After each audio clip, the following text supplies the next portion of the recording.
Northern Australia is basically the perfect spot. It's right next to some of the world's busiest trade routes that move trillions of dollars worth of goods every year. With all that action going on, you'd naturally think this massive coastline would be packed with skyscrapers, shopping malls, and sprawling suburbs. But instead, the whole region is practically empty. So why is that? Okay, before you rush to the comments and type, "That's not true," let's clear one thing up. Yes, there are some important cities up north, places like Darwin, with around 150,000 people, or Townsville, which has about 200,000.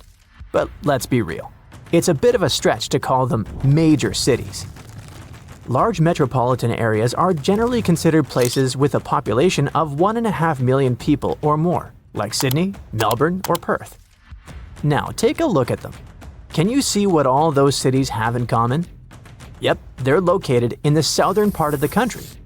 The thing is, Australia is massive, stretching across a little under 3 million square miles, making up about 5% of the world's total land area. To put that into perspective, you could fit almost 60 Englands inside Australia's borders.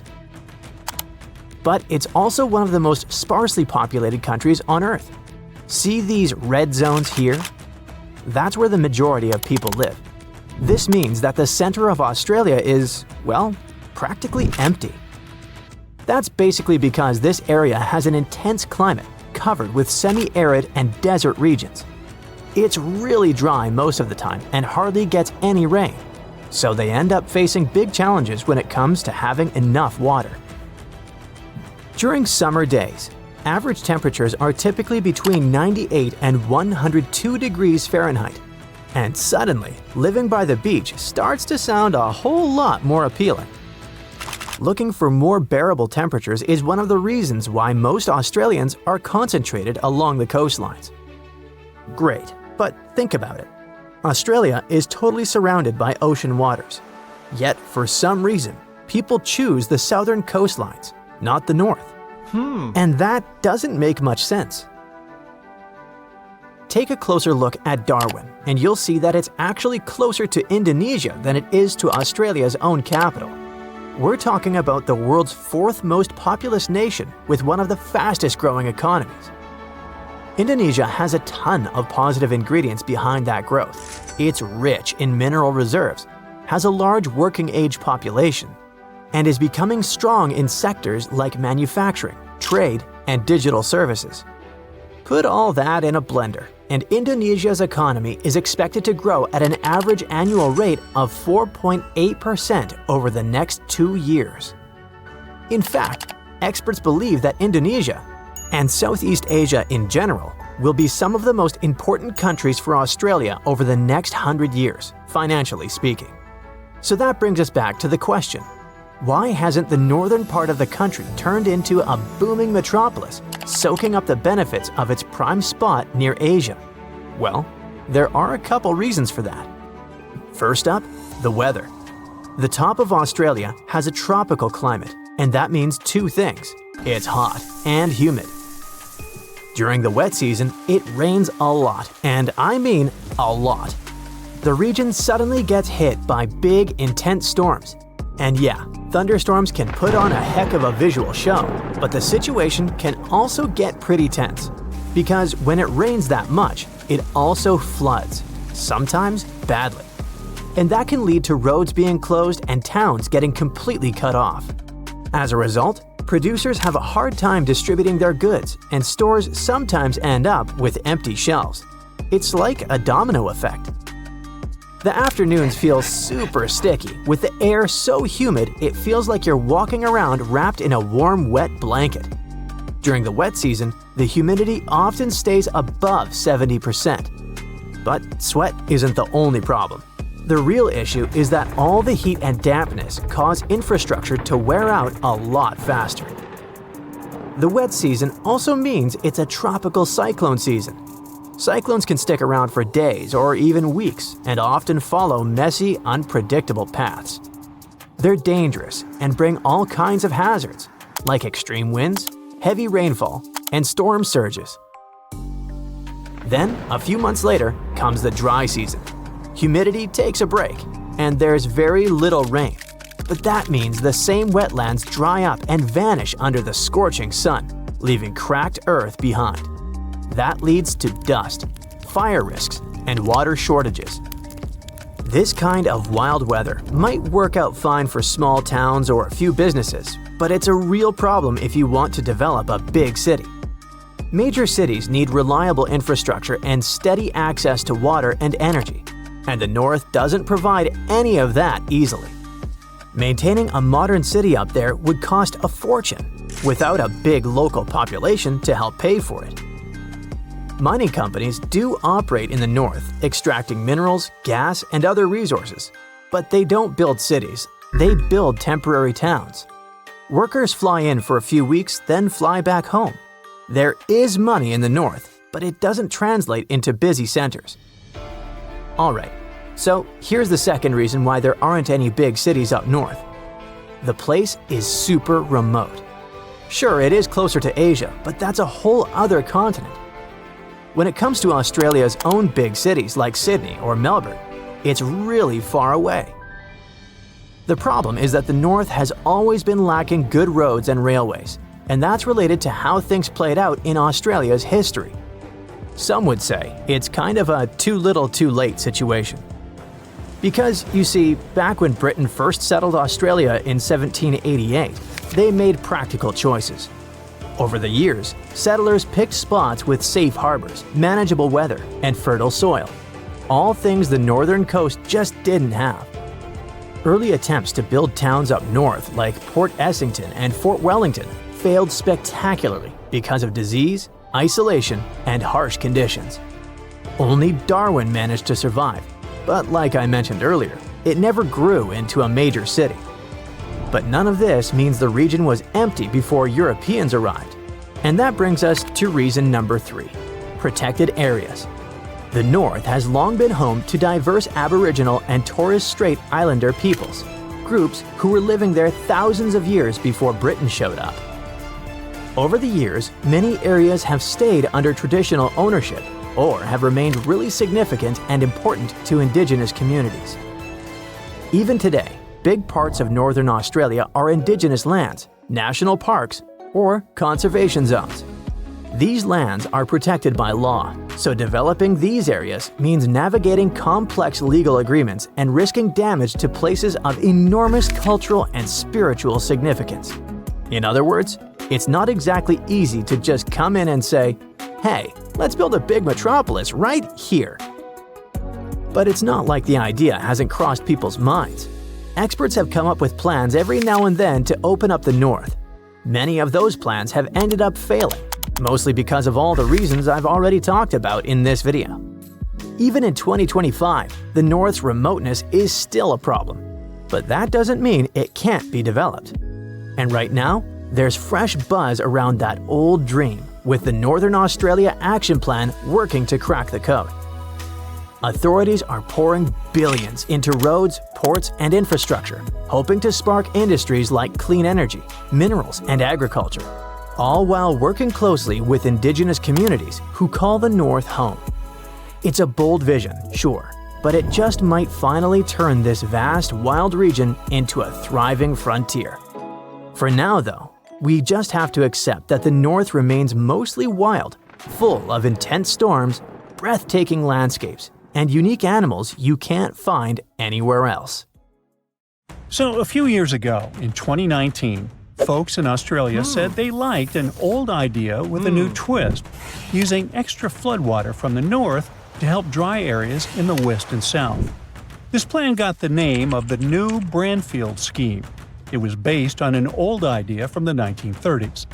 The idea was to catch floodwater from the north and move it to the south and west. But the original plan never actually happened. Over the years, lots of experts said it wouldn't work. They thought it was too expensive and too tricky to build, even though it could potentially help fix drought problems in dry parts of Queensland. The original idea appeared a long time ago, when an engineer named John Brandfield got a big idea. He wanted to take floodwater from rivers in northern Queensland and send it inland to Lake Erie, one of the driest spots in Australia.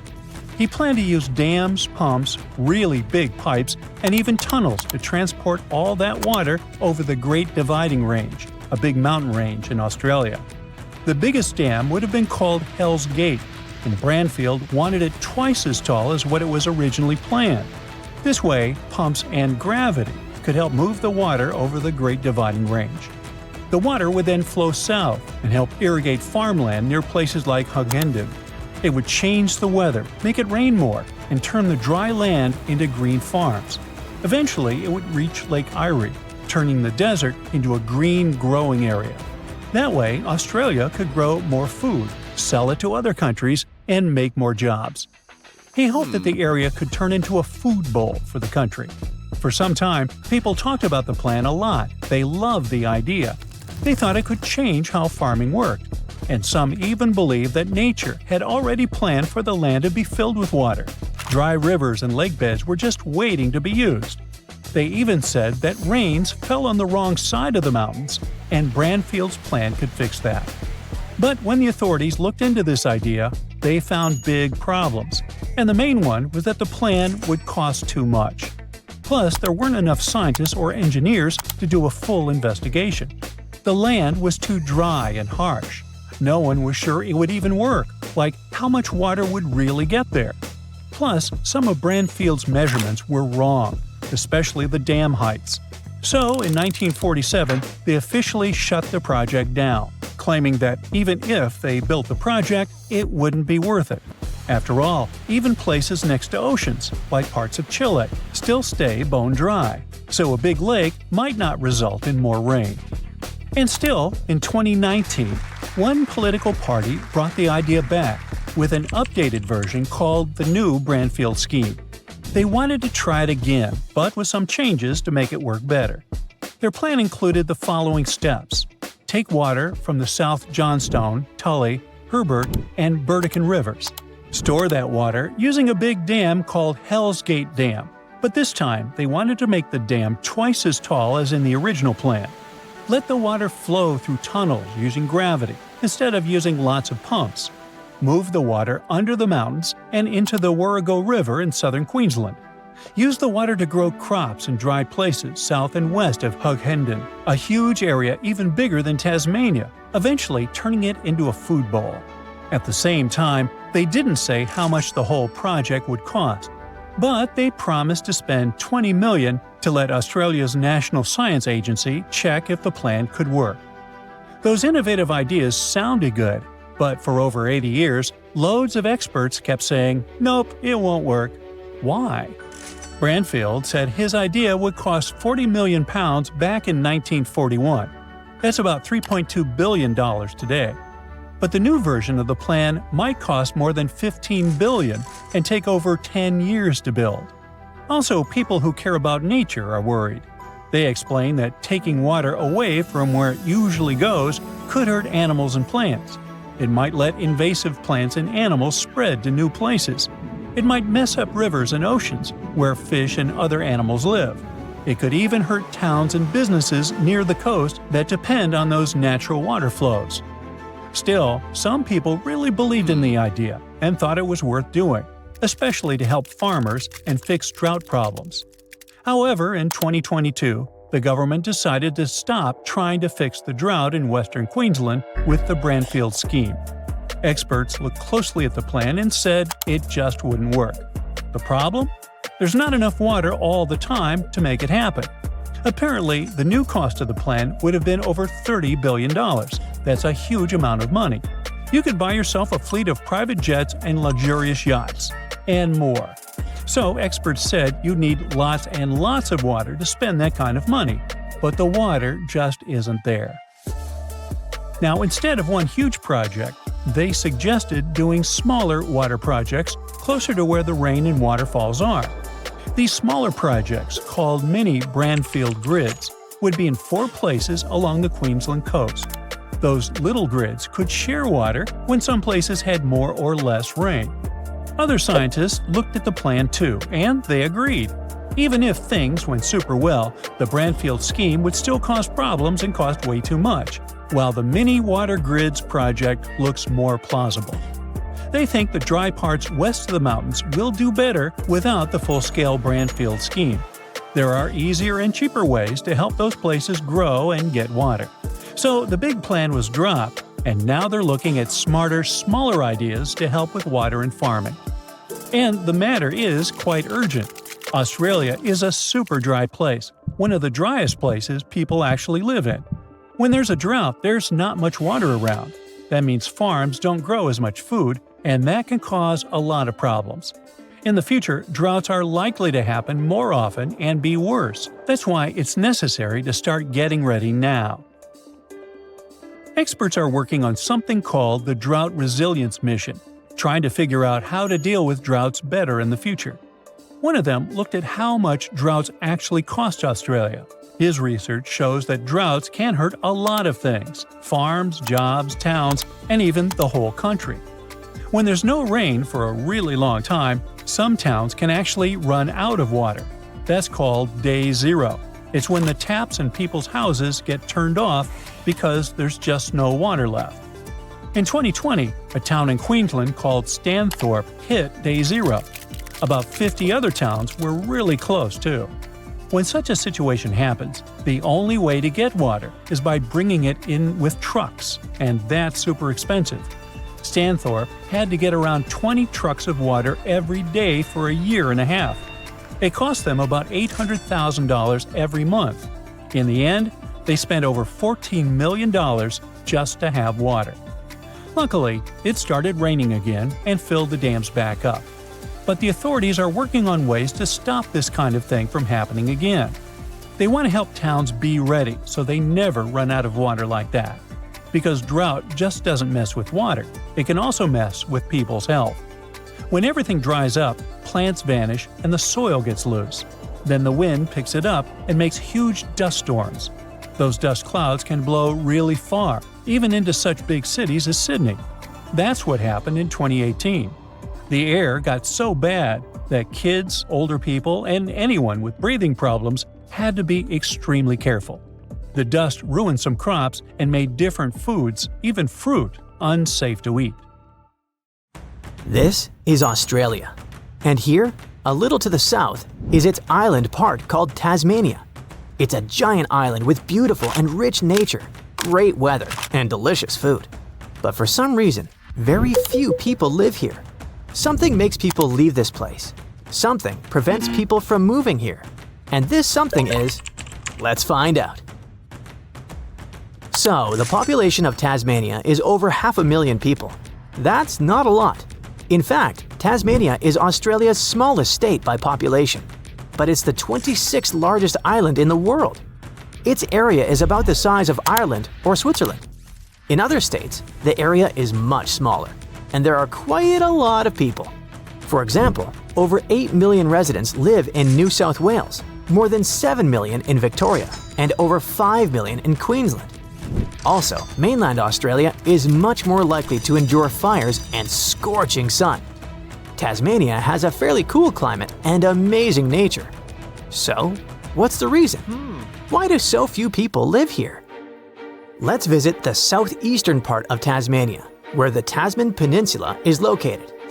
If you look at the map, you'll see that there's the Tasman Sea connected to the boundless Pacific Ocean. So it looks like the Port Arthur we're going to visit is on the edge of the world. In the past, there was Tasmania's official prison here that opened in 1830.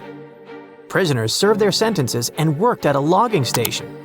It was hard work, and many could not survive it. It's scary to imagine what happened inside the walls of this prison and how many people stayed there forever. But think for yourself. The Tasman Peninsula is on the edge of the world. There's almost nothing here except wild nature. Prisoners arrived there on ships and spent long hours doing hard work. There was no air conditioning or a soft bed. There was no hope of getting out of there. Some guards treated them cruelly. They were starving. Some got bitten by venomous snakes. There was nowhere to escape. The prison closed in 1877, but even today, it still inspires horror among tourists. Not only because of its appearance and history, but also because of the strange phenomena that occur there. A According to rumors and legends, the spirits of prisoners roam the territory of Port Arthur. And on Monday morning, you can hear bells ring in an old ruined church building. But the thing is, the bells haven't been there for a long time. Of course, those are all rumors, and there are no confirmed facts, but you might feel uncomfortable in this place because of its sinister past and creepy atmosphere. Port Arthur is one of the most mysterious places in Tasmania, but there's something worse. Welcome to Franklin House. It's a large estate with gardens and a huge building. There's a chance that as soon as you cross the threshold of this house, you will want to leave immediately. There are a lot of antiques here, but there's also something elusive and sinister in the air. This house was built by a former convict. 4 years after the construction, he leased the mansion to a schoolteacher who turned it into an academy for boys. It's not known what happened in the walls of this building in the past, but today, according to rumors, mysterious phenomena take place here. Objects move by themselves. Eerie noises come from empty rooms, and shadows of human figures are spotted in halls. Plus, according to a non-profit company that researches mysterious phenomena, there's an increased level of electromagnetic activity in this house. What does it mean? Nature? Weather? Or phantoms? Choose for yourself what to believe in. Okay, there are 2 creepy places in Tasmania, but the reason why people leave this place is different. We're getting closer and closer to it. Hobart is the capital of Tasmania, and there's an old prison here, where people still run tours. Tourists come here to tickle their nerves, because the most terrible sentences were carried out here. There are rumors about strange smells, flickering shadows, and a creepy atmosphere that make this place scary. Yes, if you're a tourist and come here for fun, you will get an interesting experience. But if you're a local and live nearby, then maybe it might bother you. But of course, an abandoned old prison wouldn't discourage people from living on a giant, picturesque island. There's a bigger reason. There's a city in Tasmania called Richmond. According to local legends, once upon a time, George Grover lived here. He was a security guard who kept order during the construction of the Richmond Bridge, which was built by convicts. George Grover was an evil man who treated prisoners cruelly. One day, the prisoners decided to take revenge on him and pushed him off the bridge. Since then, rumors have been circulating that the spirit of George Grover is walking under the bridge with his big black and white dog, which is called Grover's dog. Tourists and locals reported they had seen this evil security guard at night. He didn't harm them, but gave a severe fright. Many terrible events related to escaped prisoners also took place on the island, so judging by the history of Tasmania, there's been a lot of pain and misery here. Perhaps this affects the overall energy of the island. But is this the reason why so few people come to live here? Now we'll finally learn the most terrifying explanation. Are you ready? Please get away from the screens if you're faint of heart. There's almost no internet connection in some parts of the island. Boo!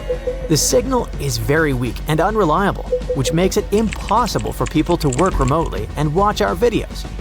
Besides, Tasmania is separated from Australia by the Bass Strait, which creates logistical difficulties for trade and traveling. Today in 2025, would you agree to live on a huge island with bad internet? You will also have to pay more and wait longer for the delivery of any goods.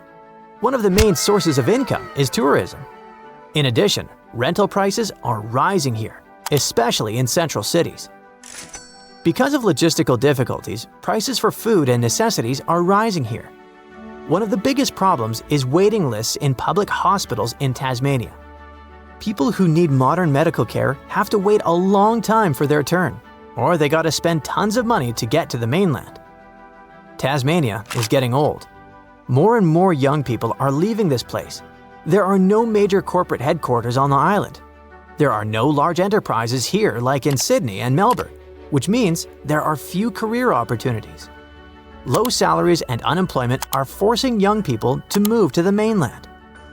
The falling standard of living creates serious demographic problems. On the one hand, this is bad. The fewer people there are, the more difficult it is to raise the economy. to run agriculture and somehow improve this region. But on the other hand, it's good for nature. About 24% of Tasmania's land area is a World Heritage Site. This territory is one of the last in the world to have cool rainforests. It's also home to one of the richest archaeological sites in Australia. Scientists found evidence that people lived here at least 20,000 years ago. Of course, these factors are not as creepy as the stories about haunted houses, but they can scare you away from moving to Tasmania. The idea that you live almost on the edge of the world, surrounded by the endless waters of the ocean, can be scary. You can meet unique animals that don't live anywhere else in the world and see incredible trees. For example, the Centurion tree, which is eucalyptus, is one of the tallest and oldest trees in the world. Its height is about 330 feet, and its age is about 400 years. The nature of Tasmania is incredibly beautiful. There's so much peace and calm here. In a sense, it's a paradise. But let's be honest, would you agree to live here considering all the nuances? Let's hope that people will find ways to improve the economy and raise the standard of living so young people won't leave this region. A mega drought might hit Australia soon, and this isn't just about a couple of dry seasons. We're talking about 20 years of little or no rain. While Australia could be facing the longest and most devastating drought since official records began, the rest of the world might struggle to buy bread, flour, or cereals. Energy prices are likely to spike globally, and neighboring countries like New Zealand, Indonesia, and Malaysia must be prepared to receive Australians directly affected by the lack of water. To truly understand how severe this situation could become, we should first examine past disasters. First off, Australia is no stranger to droughts, and this phenomenon can happen across their entire territory. From 2017 to 2019, the southeast part of the country went through what they call the tinderbox drought. This was a severe bone-dry event where the cooler months saw only about half the usual rainfall. Parts of Australia became so dry that wildfires were a constant threat.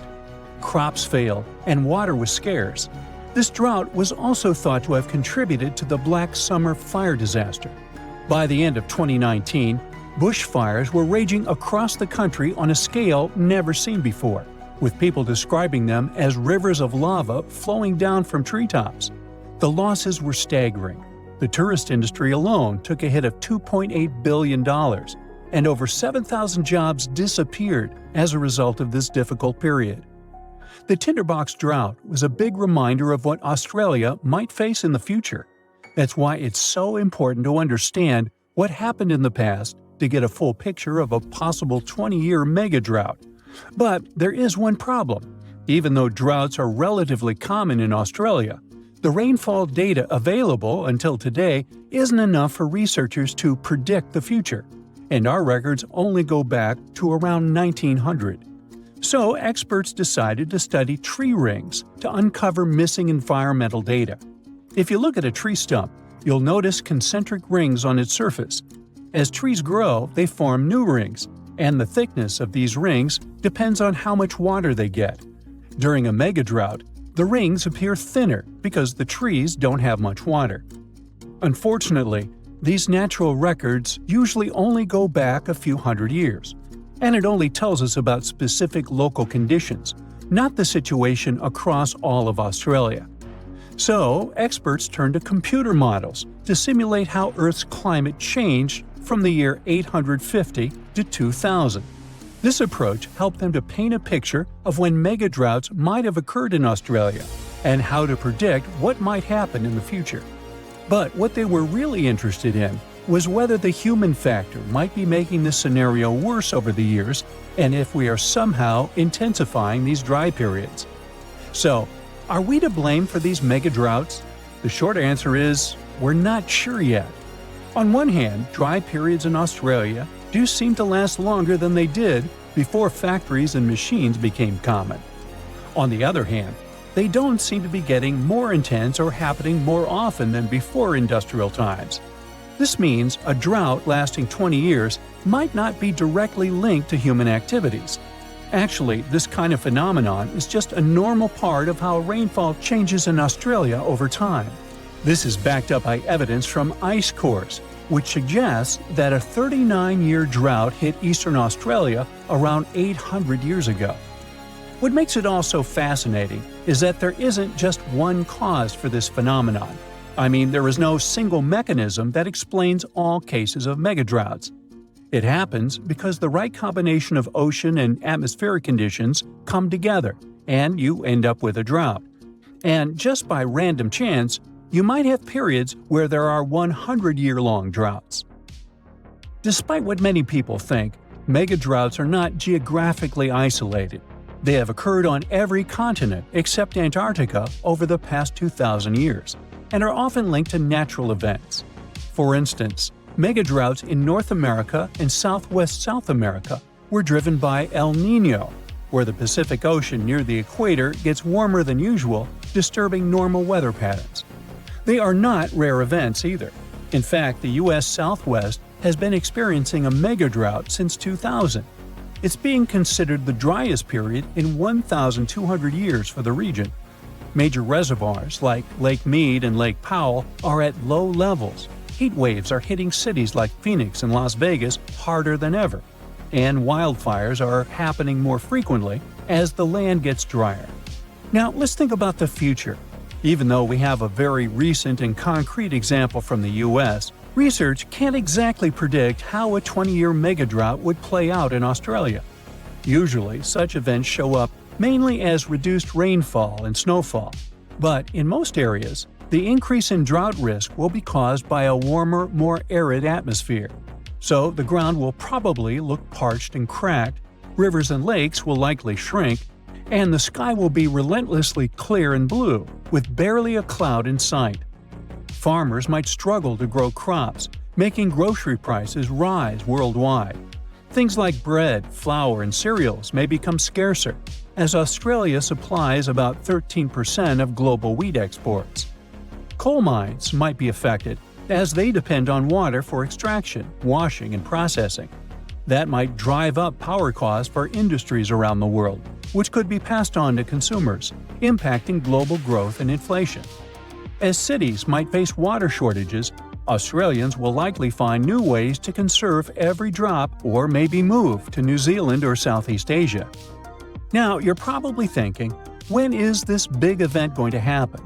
Honestly, it's really hard to predict exactly. Megadroughts can happen every 150 to 1,000 years, but experts think Australia should be ready for one to happen in the next 10 years or so. And this possibly should be taken seriously.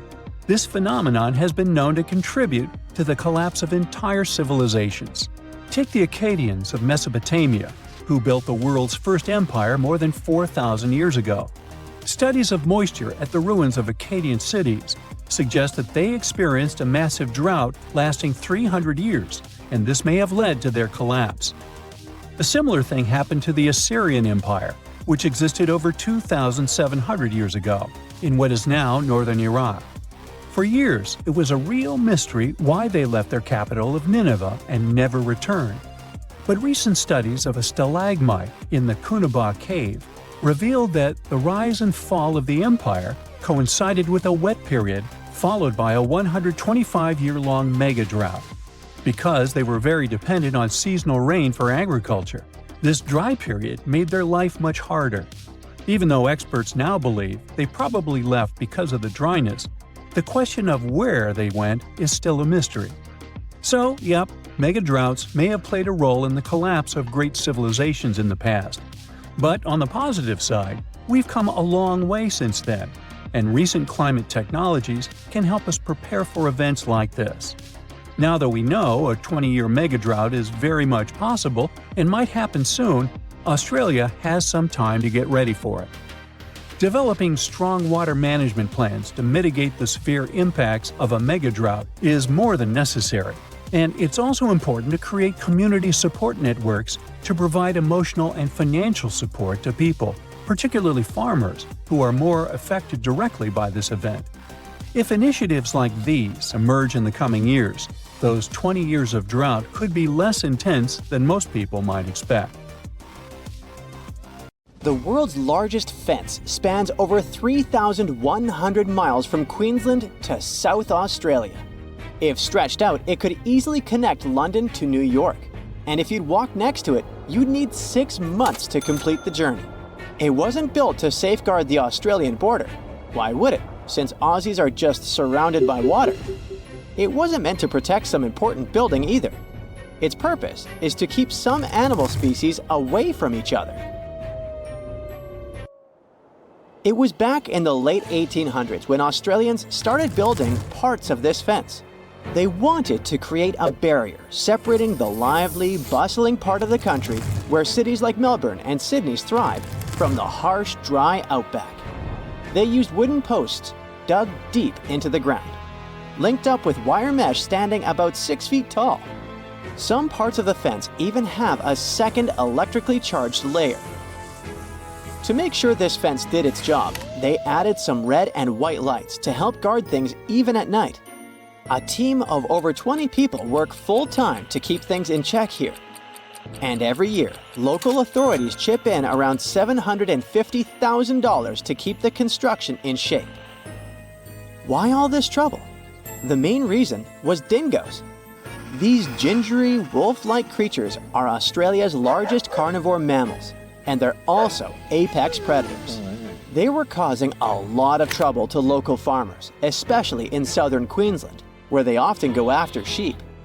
For the most part, the fence has been doing its job okay, but it's not foolproof. Some dingoes still manage to sneak through. Other times, wild camels end up crashing into it. That's because Australia has quite a massive camel population roaming around. But this man-made solution did more than locals expected. They thought there would just be fewer dingoes within the fence, but fewer dingoes mean more kangaroos. And more kangaroos mean more competition with the sheep for food. It's not just the bigger species feeling the squeeze. The smaller animals and the greenery also went through changes. With all this competition in a smaller space, locals noticed less diversity in the plant life and small animals. The soil became less nutritious over time, affecting plant growth. Plus, the fence acts as a roadblock for animal migration and seed dispersal. Even the sand dunes are feeling the effects, with less grass cover to hold things together. When scientists looked at kangaroos on both sides of the fence, they noticed that the young pups inside were lighter and tinier on average. The outsiders had bigger feet and heads for their age, and it wasn't because they were eating a different diet. The kangaroos that were stuck sharing the land with dingoes had to bulk up faster to survive. On the flip side, those inside the fence took it slower because they weren't under the same type of pressure. These had to compete with a lot of other creatures for food, so a bigger size wasn't a priority anymore. Researchers are still not sure if this difference is a quick fix or a long-term gene adaptation. What about domesticating dingoes? Wouldn't that help? Many think dingoes were once pets in Australia, but it's not known for sure. These days, they're pretty wild, just like wolves, hyenas, or coyotes. Most of them don't need packs to survive and are solitary hunters with sharp instincts built in. So taming them isn't going to be easy. Still, taking down the construction is not an option for now. Australians are so strict when it comes to making sure dingoes are kept away that they even put laws in place for people who mess up with the fence. Leaving a crossing gate open can put people behind bars for up to 3 months. Damaging the fence can cost people 6 months' worth of their freedom. It wasn't the first time Australians thought a fence could help with animal issues. Before they needed it for dingoes, they experienced a serious bunny invasion. Cute as they are, rabbits were damaging the land used for farming, so locals thought of a 3-part fence. The first one stretched all the way from Ravensthorpe in the south to Pardue Station on the Pilbara coast. It was over 1,100 miles long, making it the longest unbroken fence globally at the time. All these bunny problems could have been traced back to a man named Thomas Austin. Back in 1859, when he first came to the land down under, he thought it would be a good idea to release a few rabbits into the wild, thinking it would add a bit of charm to the place. But since rabbits aren't native to Australia, they didn't have any natural predators at the time. They're also pretty adaptive creatures, needing just some grass for feeding. They reproduce at astonishing speeds too. A mama rabbit can have 4 litters a year, with as many as 5 bunnies each. Pretty soon, their numbers boomed. By the late 1880s, the bunnies had caused so much damage that local authorities came up with a proposal. They'd offer the equivalent of almost $2 million today to anyone who could come up with a solution to this long-eared problem. Nobody claimed the prize, but a commission did gather a bit over a decade later and came up with the fence idea. Maintaining those fences was complicated. They had inspectors keeping an eye, with each one responsible for a stretch about 500 miles long. There were also these boundary riders patrolling smaller sections, using bikes at first, then switching to camels or using camels to haul buggies. They even tried using cars at one point, but they couldn't handle the rough terrain and constantly had punctured tires. In terms of its effectiveness, well, by 1902, rabbits were already hanging out on the wrong side of the fence. That's why, 4 years later, they put up another one. It worked for a while, so much so that the local authorities didn't bother helping out farmers past that second fence with rabbit netting loans. Those caught between the two fences, however, still had a rough time dealing with rabbit trouble. Soon enough, rabbits spread even over fence number 2, and it was clear the solution didn't work. In some areas, even while the fences were being built, those sneaky bunnies found their way past them. To this day, the rabbit population still sometimes puts the Australian officials through rough times. The dingo fence may be the longest one, but it's not the weirdest. The aquarium fence in Turkey might take that prize. This 164-foot aquarium fence was built to make sure the expensive villa's ocean view would be visible from every one of its levels. These days, it gathers a lot of tourists from all over the world, eager to see the variety of fish it contains, and even the octopuses. Putting up a see-through structure wasn't hard. The real challenge was connecting the aqua fence to the Aegean Sea through a buried pipeline stretching across 13,000 feet of land. This ensures water constantly flows, keeping the aquarium clean and the fish happy. To make sure no one damages the delicate fence or steals any of the fish or two, the owner also invested in security. He installed a network of 17 cameras equipped with facial recognition. Visitors are free to look and take pictures, but step too close and you're likely to trigger alarms. Another one of those weird fences is New Zealand's bra fence. If you ever find yourself through central Otago, you might stumble upon a fence adorned with bras of all kinds of shapes, sizes, and patterns. Its story takes us back to 1999, when people in the area found 4 bras mysteriously hanging on the fence near Cardrona Valley Road. Some were a bit surprised, but then others started adding their bras to the decor. Some more bras appeared, and it became a must-see spot for tourists. Its popularity was so high that at times it caused traffic problems in the area. So many asteroids pass through our solar system, and we don't even know about it. Those are rocky pieces of material left over from the time when our solar system was forming, about 4.6 billion years ago. They move around the sun, but not in the way planets do. We're talking about true rebels that prefer to follow some pretty strange paths. Plus, they spin in different ways as they travel between planets and other space objects. And the majority of them come from the main asteroid belt that's located between Jupiter and Mars. Most stay there. But Jupiter has quite a strong gravity, so it can push some of those flying rocks in different directions, and towards us too. They're sometimes round, and sometimes they have odd shapes, with pits and holes from all that crashing into other space rocks. As we currently know, there are more than 1 million of them in the main asteroid belt, and that's all good until some of them move in our direction. NASA keeps an eye on them, so we know everything's fine, at least for now.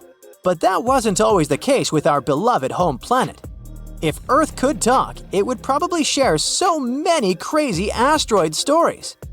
We're talking about those space rocks that left impact craters we call domes. They have a specific shape with a raised center. similar to when you throw a pebble in a pond and see some water splashing upward. But we'll never be able to learn about many others. I know this raised center sounds like something you're supposed to see right away, especially if an asteroid that once slammed into the surface was big. But we're talking about millions and millions of years of erosion, so wind, water, and even gravity do what they do best and erase traces. They wear down impact domes, and some sites even end up hidden under layers of rock and dirt, or they disappear forever because Earth's tectonic plates keep moving around. Check out the Moon. It's experienced many collisions too, but over there, there's no ocean or tectonic plates moving around, or even wind to slowly, through millions of years, erase craters from its face. Basically, its entire history is written on its surface. But Earth has its own forces that can erase such places as the Vedafort impact structure and the Chicxulub crater. You know, the famous one that wiped out the dinosaurs? Luckily, scientists have new methods to find ancient craters. They often focus on the mess impacts made, which means the materials they threw around. And the Australian continent is especially interesting since we're talking about a playground for asteroid hits. By that, I mean ancient supercontinent Gondwana that dominated the South hundreds of millions of years ago. Experts know about 38 impacts, plus they speculate about 43 more. Some structures are relatively small, while others are big and completely hidden. And recently, a scientist named Tony Yates has discovered strange underground magnetic patterns in New South Wales, Australia. Yay! New clues of a giant asteroid impact! And when I say giant, I really mean it. It's a structure 323 miles in diameter. This might be the largest impact site ever found. This spot is called the Deniliquin structure. Its magnetic patterns show characteristic ripples around the center, like when a rock hits the water. There are also fractures that go outward from the center. And it seems rocks from inside Earth ended up pushed into these fractures. That's a typical story for big asteroid impacts. This structure was probably located in eastern Gondwana hundreds of millions of years ago, way before it split into several continents, including Australia. At the moment, all we know about this crater is what we see on the surface. To find more information about this collision and get some proof, we'll have to drill into the ground. An asteroid this big is definitely not a joke. It could have caused a massive ice age and maybe even wiped out around 85% of species, even more than the asteroid that ended dinosaurs. In 4.5 billion years, which is how long our planet has existed, it's been punched by hundreds of big asteroids. But that doesn't mean every space rock that enters our atmosphere really makes it all the way to the ground. Most of those that manage to pass the atmosphere are relatively small, for instance, 3 feet across. That's good for us because any space rock that's less than 82 feet in diameter most likely won't make it past our planet's atmosphere. Since these space rocks come towards us very fast, they heat up the gases in the atmosphere, which burns them away. By the way, once cosmic intruders enter our atmosphere, they turn into meteors. And in most cases, they don't cause much damage, if any, as they fall down. But we used to have way larger things flying around and crashing into Earth. At least 190 of them have left scars you can still see today.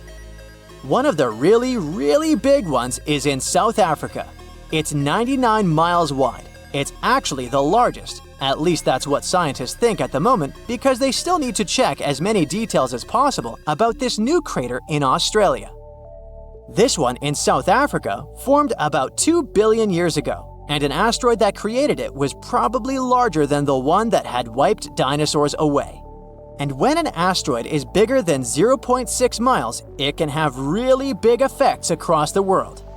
This impact was so strong that it could have caused fires everywhere and thrown lots of dust into the air.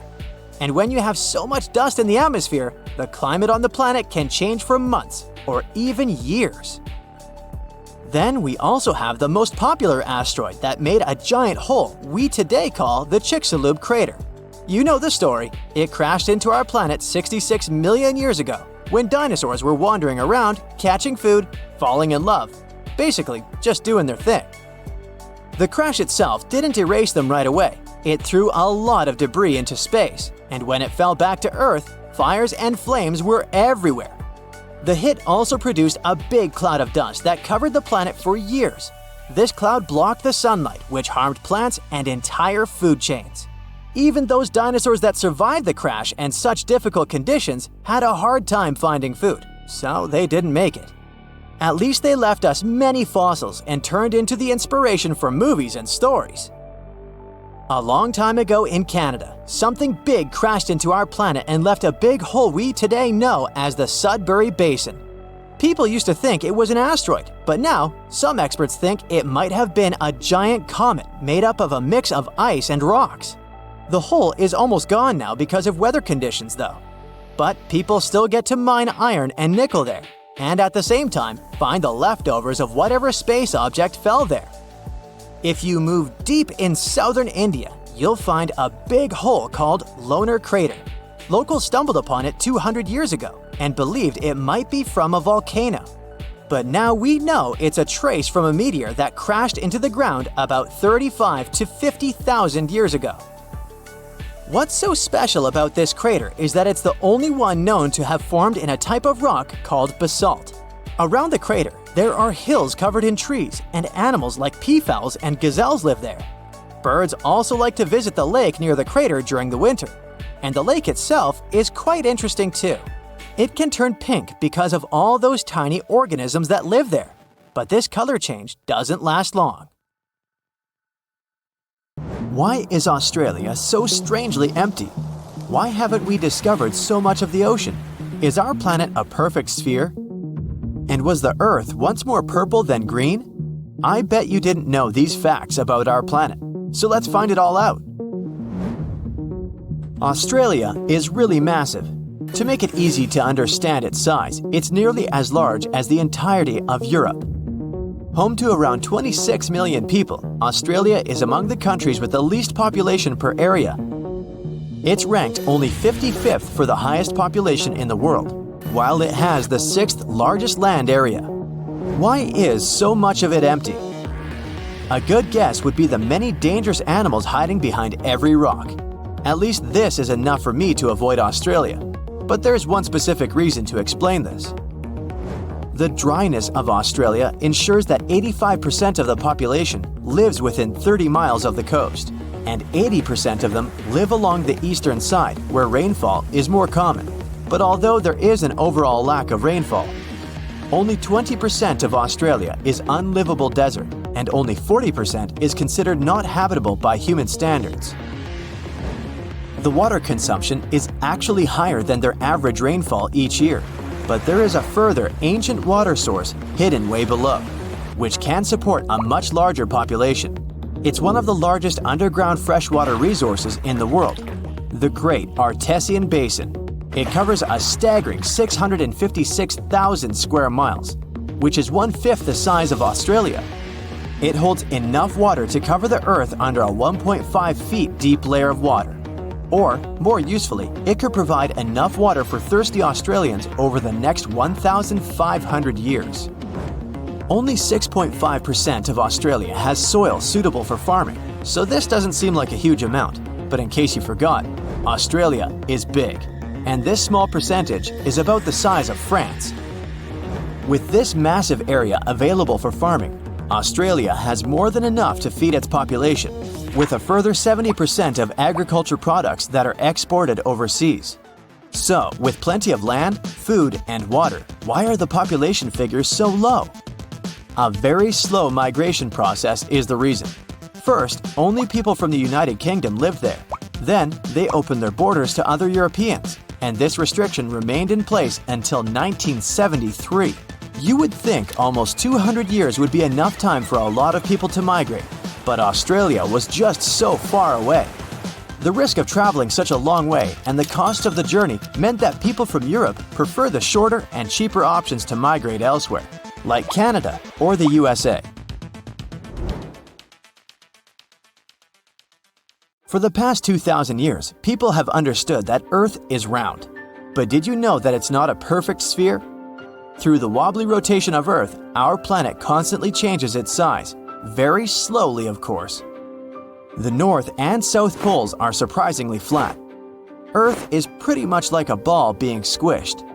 Imagine there's a giant hand with the fingers pressing at both poles.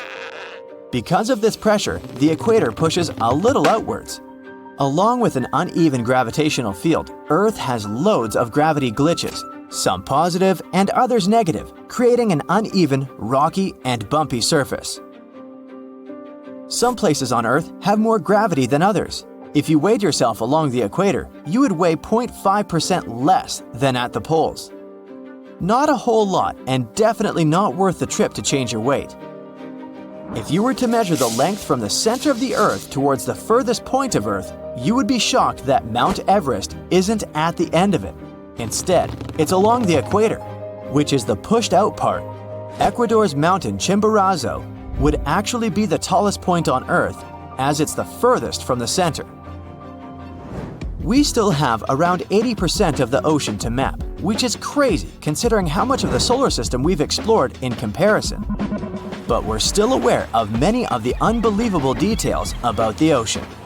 It covers over 80% of the world's surface, where 94% of the Earth's wildlife lives. And from some of the life in it, up to 80% of the world's oxygen is produced mainly from plankton, algae, and bacteria. One of the most famous, already mapped places is the Mariana Trench. It's the deepest point on Earth, as low as almost 7 miles deep. That's a huge, 5 times the length of the Grand Canyon, and deeper than Mount Everest is tall. It's also home to one of the most ancient seabeds on Earth, casually laying low for about 180 million years. The pressure at the bottom is over 1,000 bars, but although this is 1,000 times more than normal pressure, life still flourishes here. Throughout the ocean, there is an estimated over 3 million shipwrecks lying in the murky depths. Countless artifacts sit there untouched, and there could be more than all the world's museums. The mid-ocean ridge is the longest in the world, reaching 40,000 miles. That's almost 10 times the size of the Andes, the longest mountain range on land.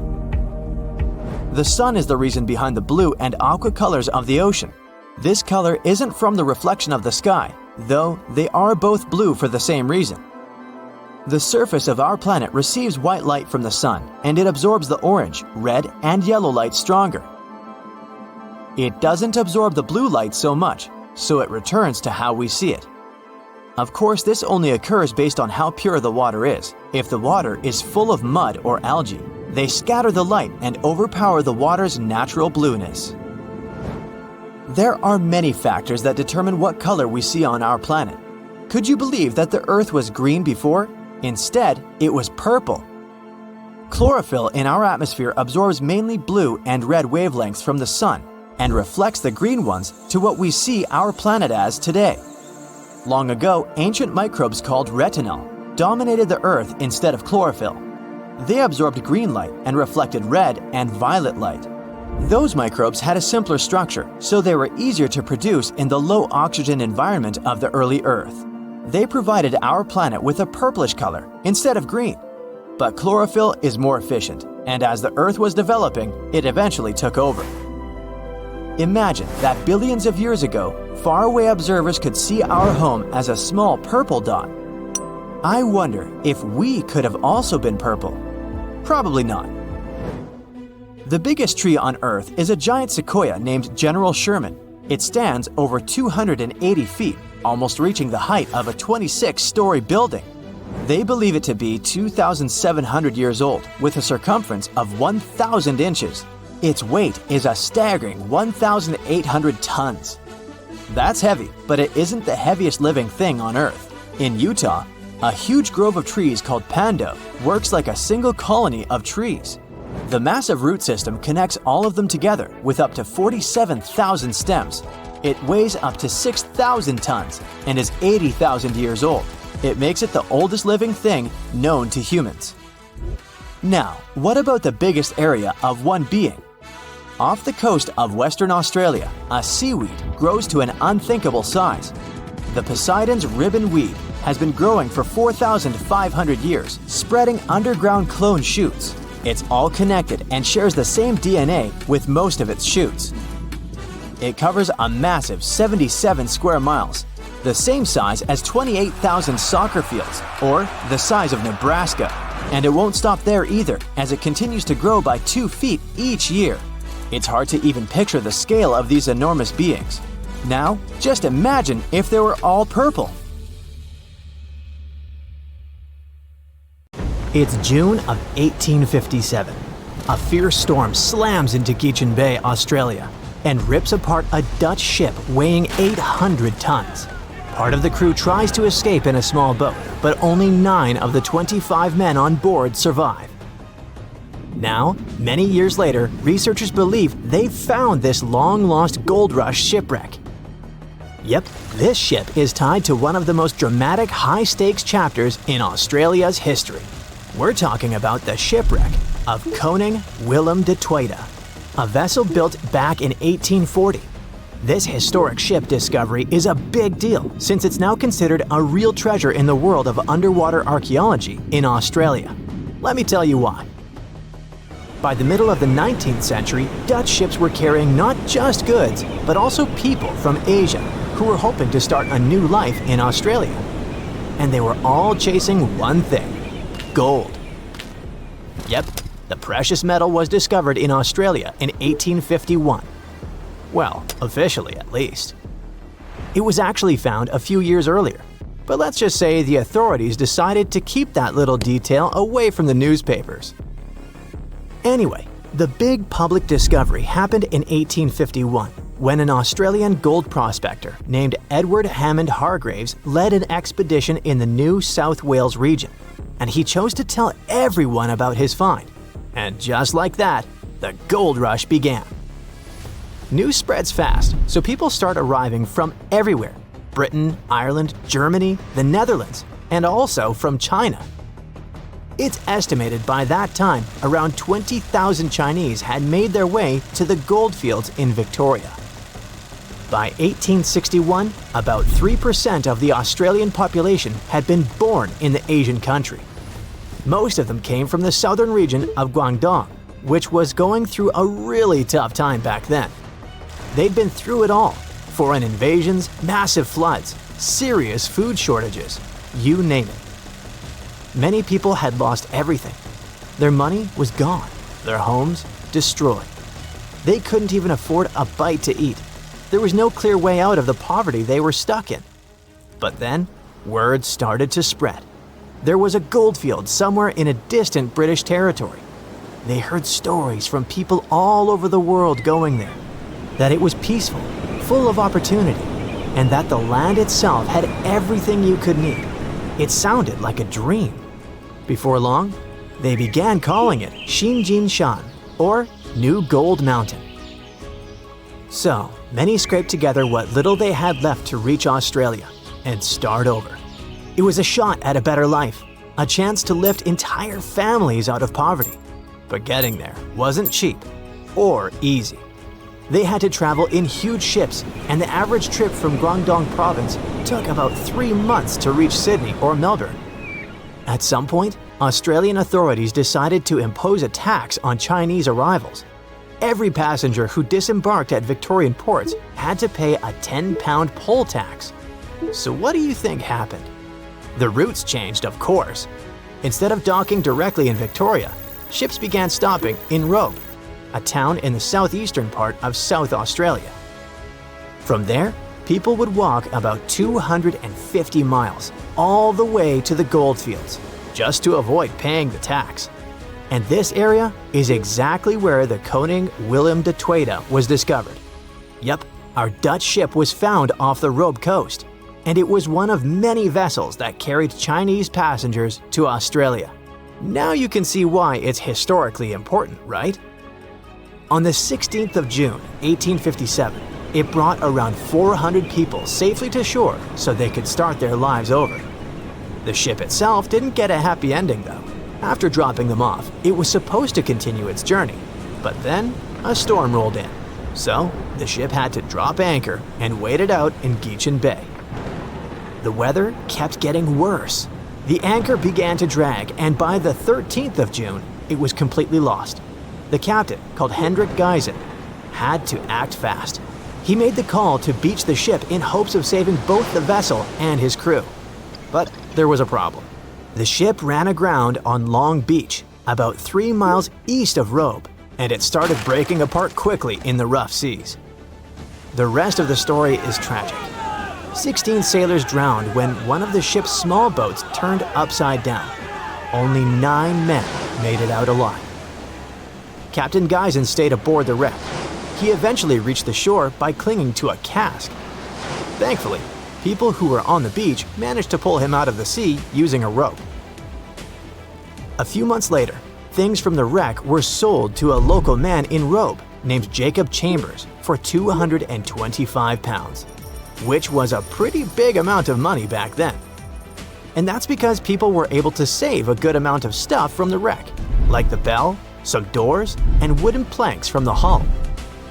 Those doors and some of the timbers were later used to build the Caledonian Inn, a historic 2-story stone hotel that went up in 1859. As for the bell, it was supposedly used at Robe Primary School for over 100 years, but researchers aren't so sure about that part. What we do know is that most of the ship's remains were still missing, until now. After 3 years of hard work, a team affiliated with the Australian National Maritime Museum believes they have finally found the Koning Willem de Tweede. The project kicked off in April of 2022, and its main goal has been to search for, locate, and carry out an archaeological survey of the shipwreck's remains. To do that, they mainly used 2 tools: underwater metal detectors and a marine magnetometer, a device that detects changes in the magnetic field of the seafloor. Soon, this technology started picking up a bunch of anomalies in the area where the shipwreck was believed to be. And by anomalies, I mean weird signals.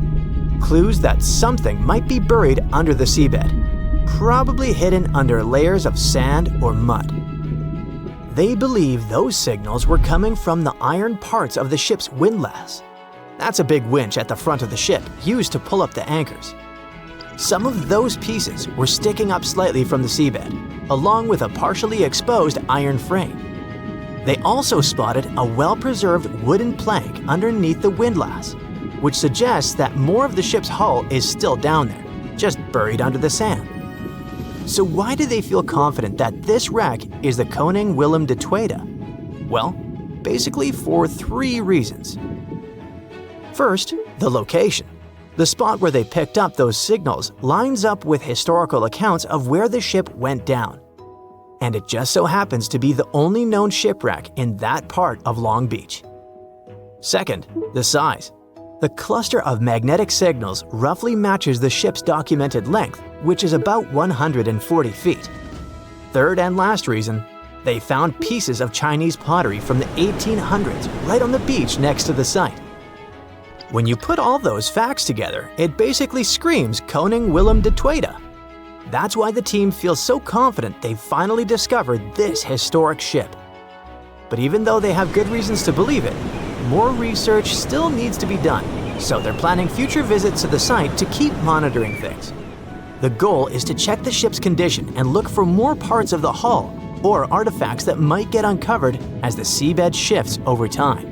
Let's hope they get lucky next time around. Ooh, from giant spiders to venomous snakes, we all get freaked out by Australian creatures. Yeah, me too. But newly discovered fossils show that things were way more dangerous 120 million years ago, when this land was completely ruled by massive razor-clawed megaraptors. Yeah, I'm glad I wasn't around then.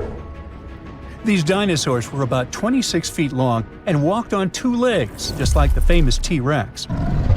They were fast, fierce hunters, with a superpower: their hug. Yep, their massive, muscular forearms had huge curved claws, perfect for grabbing and holding onto prey. Uh-oh. They would wrap their arms around their poor victims, just like a hug, and trap them with no chance of escape. And even though their teeth were quite small, they were still sharp enough to rip through flesh. The first time we heard about megaraptors was in the late 90s, when a paleontologist discovered their fossils in the region of Patagonia, Argentina. Since then, no one has ever found a complete skeleton, only fragments. But probably the most important one yet was uncovered in Australia at the beginning of this year. Researchers were exploring Victoria's stunning coastline when they stumbled upon megaraptor fossils. First, they spotted bones from its lower legs and a few vertebrae washed up on the beach. Even though they were working with just a couple of fragments, a deeper analysis confirmed that these belonged to a megaraptor. And not just any megaraptor, it was the oldest one ever discovered. This discovery gets even more exciting because it adds weight to the theory that these dinosaurs might have originated in Australia. But we already knew that they roamed the land down under since early 2023, when researchers found the top of a megaraptor skull in the country. So let's rewind a bit. We first found their remains in Argentina, right? Right. But then, years later, researchers found fossils of the same family of dinosaurs on the other side of the world, in Australia. If the ones in Oceania were older, how did these creatures end up in South America? Of course, they didn't fly there. They didn't cross continents by swimming either, although there is a theory that they could swim. Remember, we're talking about the dinosaur era, which happened millions of years ago. And back then, Australia and Argentina were actually pretty close. Basically, they were one. Both lands were part of the supercontinent known as Gondwana, and they were connected through Antarctica. Wait, but wasn't this path freezing? I mean, yeah, these dinos had to pass through Antarctica to get to their destination, but they weren't freezing their tails off. This all happened during the mid-Cretaceous period, when the weather was super warm. Back then, the poles were covered in plants, not ice. So let's just say they took full advantage of the good weather to make the crossing. Now, about 180 million years ago, Gondwana started to break apart. At some point, Australia drifted away from the supercontinent, cutting it off from other landmasses, including South America. That's why the same dinosaurs showed up in completely different parts of the world. Mystery solved. Now, let's get back to that recent discovery. The researchers didn't just find a few traces of megaraptors on the beach. In total, they uncovered 250 dinosaur bones at the site, but only 5 of them were really important. They belonged to 3 different species of dinosaurs that, as it turns out, all lived in Victoria at the same time. So yeah, we've already talked about those first 2 bones. They were from the megaraptor. Next, we have a shin bone from a Uninhabited. That's my best shot at pronouncing it. It's a dino also known as the southern raptor. This is a type of dromaeosaur with a long snout. And the last 2 shin bones of different sizes came from a Carcharodontosaurus, whose name means shark-toothed lizard. This one is a particularly big deal for 2 reasons. Number 1, it's the first evidence that this species lived in Australia. And number 2, it was small, and that is pretty surprising since we've always thought of this species as being massive. Fossils found in Argentina, for example, show this dinosaur reached a length of about 36 feet. But the one in Australia was much smaller, measuring only around 6 to 10 feet long. And that's still plenty big. Basically, what we're saying is that the way predators were ranked in these 2 parts of the world was completely different. In South America, Carcharodontosaurs grew to massive T-Rex-sized giants, towering over megaraptors and dominating the landscape. But in Australia, it was the complete opposite. There, huge, powerful megaraptorids roamed the land alongside smaller Carcharodontosaurs. So the predator dynamic was different. And all of this just shows how unique the ecosystem in Victoria was back then. Although isolated dinosaur bones have been found in Western and South Australia, most of the fossils come from the eastern part of the country, like Queensland. And there, researchers dug up something really, really rare: a well-preserved dinosaur skull. The study shows that this bone belonged to the 4th discovered specimen of Titanosaur. This group includes those massive long-necked dinosaurs. They look like the Brachiosaurus, but some of them were even bigger, reaching 120 feet long. The skull, discovered in 2018, belongs to this guy, whose pronunciation is above my pay grade. and the research points out that it roamed the Earth around 98 million years ago. Thanks to this find, scientists were able to recreate for the very first time what its face might have looked like. Probably after checking out the illustration, they thought, hey, it looks a lot like its cousin. They were talking about another species of titanosaur, this other unpronounceable guy. And guess where they used to live? Yep, in Argentina. So, this research also supports the theory that dinosaurs crossed between South America and Australia during the mid-Cretaceous period. Now, this wasn't the only secret buried in Queensland, though. In 2024, researchers working there discovered the fossilized remains of a new species of pterosaur, about 100 million years old. These creatures were the first vertebrates that could actually fly, existing alongside dinosaurs. They were massive, powerful predators, with wingspans of up to 36 feet. But these remains belong to a new species within the pterosaur group, which they have named Hakuna Matata, or something similar. Compared to their cousins, they were on the smaller side, with a wingspan of about 15 feet. Still, that's bigger than a snowy albatross, the largest flying bird we have today. This species of pterosaurs were terrifying beasts, flying over the ocean to hunt for prey. Once they spotted their victim, they'd snap open their 60-centimeter jaws, filled with sharp spike-like teeth, and, well, I guess there was no escaping that. The last incredible discovery we're talking about today also comes from Queensland.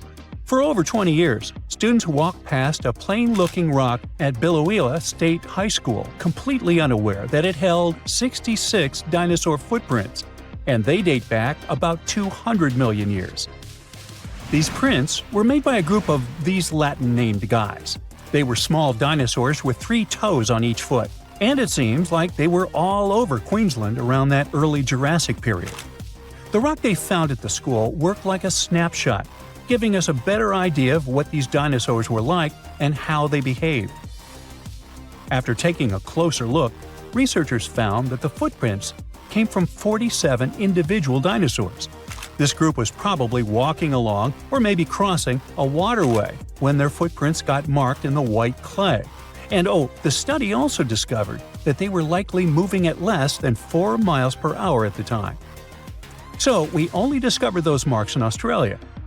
But fossils of the same species found in other countries showed that they had these long legs, a big chunky body, short arms, and this tiny head with a beak. But honestly, they don't sound as scary when you realize they only ate plants. Whew. Australia used to have its own giants. Those were huge animals that could have dwarfed anything living on this continent these days. Scientists found the remains of many of those ancient creatures in the Narracuta Caves in South Australia, 4 hours away from Adelaide. It's a lovely region, but it can be treacherous. Watch out for holes the ground is pocked with. Known as pitfall traps, many of them are no wider than a coffee table. They're deep and plunge into the darkest of caverns. One of such caverns is called Victoria Fossil Cave, and it's a treasury that's been hiding the bones of around 45,000 animals for centuries. Some of the oldest bones belong to creatures far more terrifying than any animal you can encounter today. Those were the ancient Australian megafauna, huge beasts that roamed the continent during the Pleistocene epoch. During those, there were giant snakes, huge flightless birds, wombat-like creatures the size of a rhinoceros, and many others. One of the largest examples of the Australian megafauna scientists have discovered so far is the Diprotodon. That giant herbivorous creature was 10 feet long and 6.5 feet tall, and weighed more than 6,000 pounds, about as much as a small Asian elephant. Even though this terrifying beast didn't eat meat, it could have smashed other animals with its sheer weight.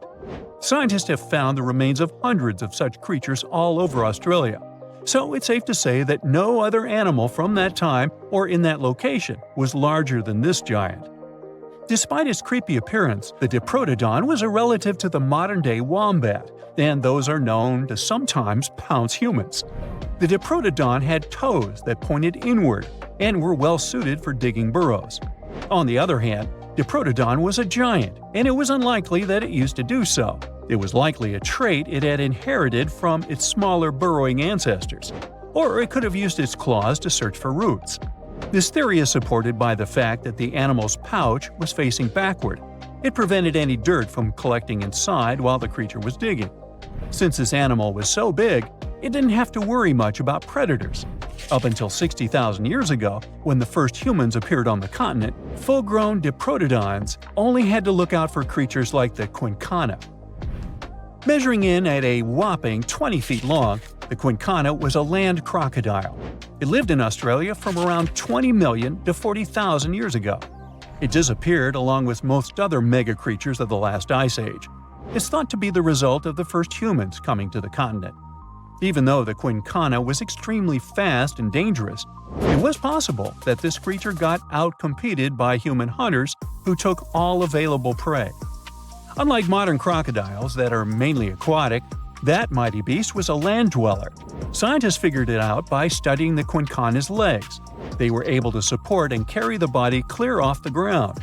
It means there was no escape for ancient people once the quincana spotted them.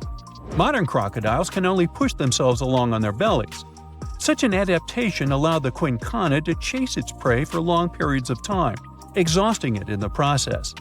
Another creepy feature of this ancient monster was its teeth. Aquatic crocs have conical teeth. Those are great for gripping and holding on to prey underwater. But quincana had knife-like teeth, ideal for slicing soft-bodied animals like, mammals. Another Australian monster, Thylacoleo, wasn't all that large, but it didn't make it any less terrifying. It was still among the top predators and the biggest carnivorous animals in Australia. This creature was a true oddity of nature, even by prehistoric standards. First, its teeth resembled not those of a regular predator, but those of a rodent. Its front incisors were enlarged, taking the place of canines. Premolars were also shaped like blades. They were used for cutting flesh and bone. At first, scientists thought that Thylacoleo used those teeth to eat nuts and fruits. But later, a study showed that the use of such teeth was better suited on necks and spines. The jaws of this ancient creature were immensely powerful. A 220-pound Thylacoleo had a bite force similar to that of a present-day 550-pound lion. It means that the animal could easily bring down prey much larger than itself. Then there was Thylacoleo's tail. It had strong muscles which provided the animal with the ability to use the tail as support when tackling large prey. The Thylacoleo had retractable claws, and this feature is very uncommon among marsupials. It allowed the animal to keep its razor-sharp hooks from getting blunt and could help it get a better grip on its prey. Scientists are quite sure that, like today's leopards, the Thylacoleo could climb trees and jump on other animals from above. It was done so fast and stealthily, they never knew what hit them. The creature's rear feet support this theory. The first toe there was reduced, but the foot had a rough pad like what modern-day possums have. It allowed them to have a better grip while climbing. Right after scientists found the first skull of the Meliolania, this animal was classified as a lizard. That's why its name translates to small groomer. But after they discovered more complete fossils, it turned out that the Meliolania was a giant turtle. But that's not all. It was one of the largest land turtles to ever have existed. The main reason researchers initially believed the creature to be a lizard was the fact that its skull was adorned with a series of spikes. It's something the modern-day horned lizard can boast. But even after discovering the true nature of the Meliolania, scientists still don't know how to properly catalog it. It might have been a creature that folded its neck under its spine, or it could have folded it to the side. Beside those defensive mechanisms on its head, the Meliolania was also equipped with a spiked tail, which was probably used to prevent predators from attacking the animal from behind. Most species of the Meliolania disappeared around 2,000 to 3,000 years ago because of humans who hunted them to extinction in both Australia and on the surrounding islands. It took around 2 centuries for these turtles to go extinct in that region of the globe. The Megalania was a giant Australian lizard that existed at the end of the Pleistocene epoch. It looked like a Komodo dragon and the Australian monitor lizard, which are both believed to be Megalania's closest living relatives. Fossils tell us that the ancient animal was anywhere from 15 to 26 feet in length. Ow! The youngest fossil remains of this ancient Australian monitor lizard date back to about 50,000 years ago. The first indigenous settlers must have encountered Megalania, which led to the lizard's extinction. Originally, scientists thought that the Megalania was the only member of the genus Megalania, but these days it belongs to the genus Varanus, which means that the prehistoric creature is closely related to other Australian monitor lizards. Our next giant creature on our list was once dubbed an ostrich on steroids. I mean, look at it. It was the last of the thunderbirds to go extinct in Australia. The Genyornis lived on the continent at the same time as early humans. They might have coexisted for 15,000 years or so before the huge bird eventually disappeared. This theory has some proof. The bird's fossils found along with human artifacts. Some cave paintings also depict flightless birds similar to the Genyornis in size and shape. Although it wasn't the largest bird in Australia, the goose-like creature was still as tall as a grown-up man and weighed around 550 pounds. Even a modern-day ostrich can be dangerous if it feels threatened. Imagine meeting its giant prehistoric relative. Scientists are still arguing about its diet. Many believe the creature was an herbivore, but there's still a chance that the Genyornis was a partial scavenger.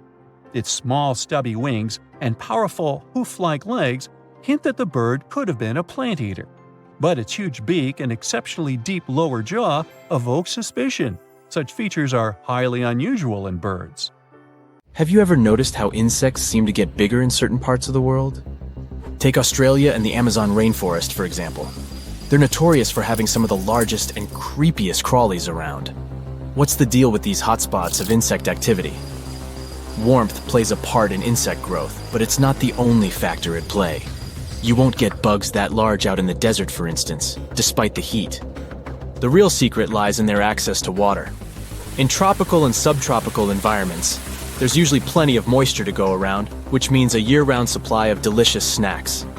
Speaking of snacks, that's where things get interesting. The warm, wet environment creates the perfect conditions for an all-you-can-eat insect buffet, which allows insects to grow and thrive over time. This is true for rats too. Just look at the giant rodents that live in cities, where they can feast on all kinds of garbage and scraps. For bugs, the perfect gem is usually found near the equator, in places like Central and Southern America, parts of Africa and Asia and Northern Australia. Have a look at this one. It's special not because of its large size. Humans rarely see this insect. It's a wood moth and was spotted at a school in Australia. The school is close to a rainforest. It holds a record for being the heaviest moth in the world. It had a wingspan measuring up to 9 inches. In Australia, there are about 60 species of wood moth. Yet many aren't as big as the giant wood moth. The students get to face many animals on campus, such as bush turkeys, koalas, and snakes. But according to the principal, seeing a wood moth was a brand new thing. When we start talking about insects in Australia, it's also hard not to mention spiders. They are impressively big. Again, it's all thanks to the warm climate and abundance of food sources in the Australian bushlands. Like most cold-blooded animals, spiders tend to grow bigger in warmer places. The Australian climate, especially in the northern and central parts, is hot and humid, making it the perfect environment for spiders to grow and thrive. Spiders are also sensitive to temperature, so warmer climates provide them with longer periods to grow before reproduction. Australia's vast bushlands provide more insects for spiders to prey on, making them bigger and stronger. From the crab spider to the Australian bird-eating spider and the huntsman. Although they may look scary, most of them are not dangerous to humans. Now we can take a deep, relaxing breath. So, how do Australians handle big spiders without going crazy? I mean, we are talking about a country that is home to about 10,000 species of spiders. Australians treat spiders with respect, despite the cases of spider bites. They acknowledge that these creatures are not here to scare people. They're an irreplaceable component of the ecosystem. When they face a spider at home, they call the experts if there's no one brave enough to capture the spider and take it outside. Here are some weird-looking animals from Australia. I must admit some look creepy, and some look cool. This one here is a hot pink slug. It has a striking bright pink coloration, which is believed to be an adaptation to their environment. This creature is among the rare and endangered species. You can find it only in a single place, Mount Kaputar National Park. It's near an isolated forest on an old volcano. Insects are part of everyday life in certain parts of this country. A person was mowing the lawn and a surprise was waiting for them. They discovered this 14-inch tall insect. And this person was kind enough to fill the bird bath on a hot day. Then they noticed that birds didn't go near the bath. They wondered why and checked it out. Well, hello there. Next up, we have this giant insect, and it's still alive. Why is it such a shocking thing? Because, it was declared extinct nearly a century ago. I guess it's back from the other side. It's the Lord Howe Island stick insects, aka the tree lobsters. These giant bugs, measuring about 6 inches, used to call this place their home sweet home, but black rats had other plans. These rodents invaded the island, gobbling up everything in their path, including the poor stick insects. By 1920, the bugs were officially declared extinct, but as fate would have it, they made a comeback more than 40 years later on Ball's Pyramid, a volcanic sea stack located 12 miles away. But here's the twist. The new and improved stick insects look slightly different from their ancestors, leaving scientists scratching their heads, wondering if they were the real deal. After some scientific sleuthing and DNA testing, the verdict is in. They're the same species. With less than 1% genetic difference, these plant-eating critters are ready to make a triumphant return to their homeland. We're about to take the creepy crawlies to a whole new level. In Australia, there's a centipede that'll make you want to crawl out of your skin. I must also say these animals are nocturnal too. Can you imagine waking up with one of these 6-inch long centipedes crawling across your foot? Have you ever seen an insect that looks like it came straight out of a science fiction movie? Well, let me introduce you to the Australian walking stick. If we showed you a picture of this creepy crawler, you'd probably think we had some mad Photoshop skills. But no, this stick insect is as real as they come. It's hard to believe such a bizarre-looking creature could actually exist in nature. This just goes to show how incredible and mind-boggling nature can be. Picture this. You're wandering through your garden, minding your own business, when suddenly you walk face-first into a sticky web. Before you have a chance to freak out, you see the culprit, a garden orb weaver spider. These nocturnal creatures might look scary with their large, hairy bodies and red-brown to yellow markings, but luckily they're harmless to humans. In fact, having them around can be a good thing, since they help to reduce insect pests like mosquitoes. Their webs are truly a marvel of nature, strong and nearly invisible, with a large capture area for prey. And if you accidentally break their web, don't worry. They'll usually get the hint and move somewhere else. So go ahead and enjoy your garden, but watch out for those sneaky garden orb weavers. Check out this hefty Aussie critter, the burrowing cockroach. Unlike those pesky flying roaches, these fellas are wingless and not considered a nuisance. They've got a vital role to play in the ecosystem, munching on fallen leaves and recycling other organic matter. You might find them chilling out in a cozy burrow. In fact, they're the only known cockroach with a permanent subterranean abode. These crawlies are practically celebrities in Brisbane, where they're even kept as pets. Our next subject is the Hercules moth. This little thing can only be found chillin' in New Guinea and northern Australia. Now let's talk about why the Hercules moth is so impressive. For starters, it's massive. It boasts a wingspan of 11 inches, making it the biggest moth in all of Australia. Not only that, but its wings have a surface area, making it the largest of any insect alive. Talk about impressive. When it comes to appearances, the Hercules moth is mostly golden brown and white, with see-through spots on each of its 4 wing sections. The coloring and patterns don't differ too much between males and females, but the males have longer, skinnier tails on their wings. The thing about these types of animals is that you never know where they'll fly. Will they land on your shoulder or the tree next to you? Have you ever encountered a giant insect? If yes, what did you do? Tell us your story. It was a regular dive in Australia's Great Barrier Reef for underwater photographer Christian Lane. He was taking photos of a group of male manta rays chasing a female one when suddenly he saw something that made him check if his camera strobes had been broken. There was a pink manta ray in his viewfinder. Other underwater beauties of its kind are usually black on top and white underneath. This creature Christian met that day was black on top and pink on the bottom. It turned out the photographer met Inspector Clouseau, the only known pink manta ray in the world living in the waters around Lady Elliot Island. It was named after the famous detective from Pink Panther movies. It was calm, looking at the photographer with its huge eyes. It even seemed that it was smiling at his guest, as Christian remembered in an interview. He managed to take 5 good photos of Inspector Clouseau in the 30 minutes they spent together. Divers first spotted the unique manta ray in 2015, and it was only seen less than 10 times ever since. First, the scientists thought the secret to this unusual color was in its diet. They took a sample of its skin and found out it was actually a result of a genetic mutation that caused it to express melanin differently. Many fish have it, but it usually turns them into albinos. For a regular sea creature, a combo of black, which blends with dark waters and can't be seen from above, and white, which blends with light, is ideal protection. A color mutation with pink in the picture would make other sea animals more vulnerable to predators. But a manta ray weighing as much as a car and 1.5 times taller than an average basketball player definitely has nothing to be afraid of. These creatures are born rather big and grow fast in the first few years so they can defend themselves. If you were impressed by a manta ray the shade of bubblegum, meet blue bees. These unique Australian inhabitants have turquoise stripes instead of yellow, which makes them look like flying sapphires.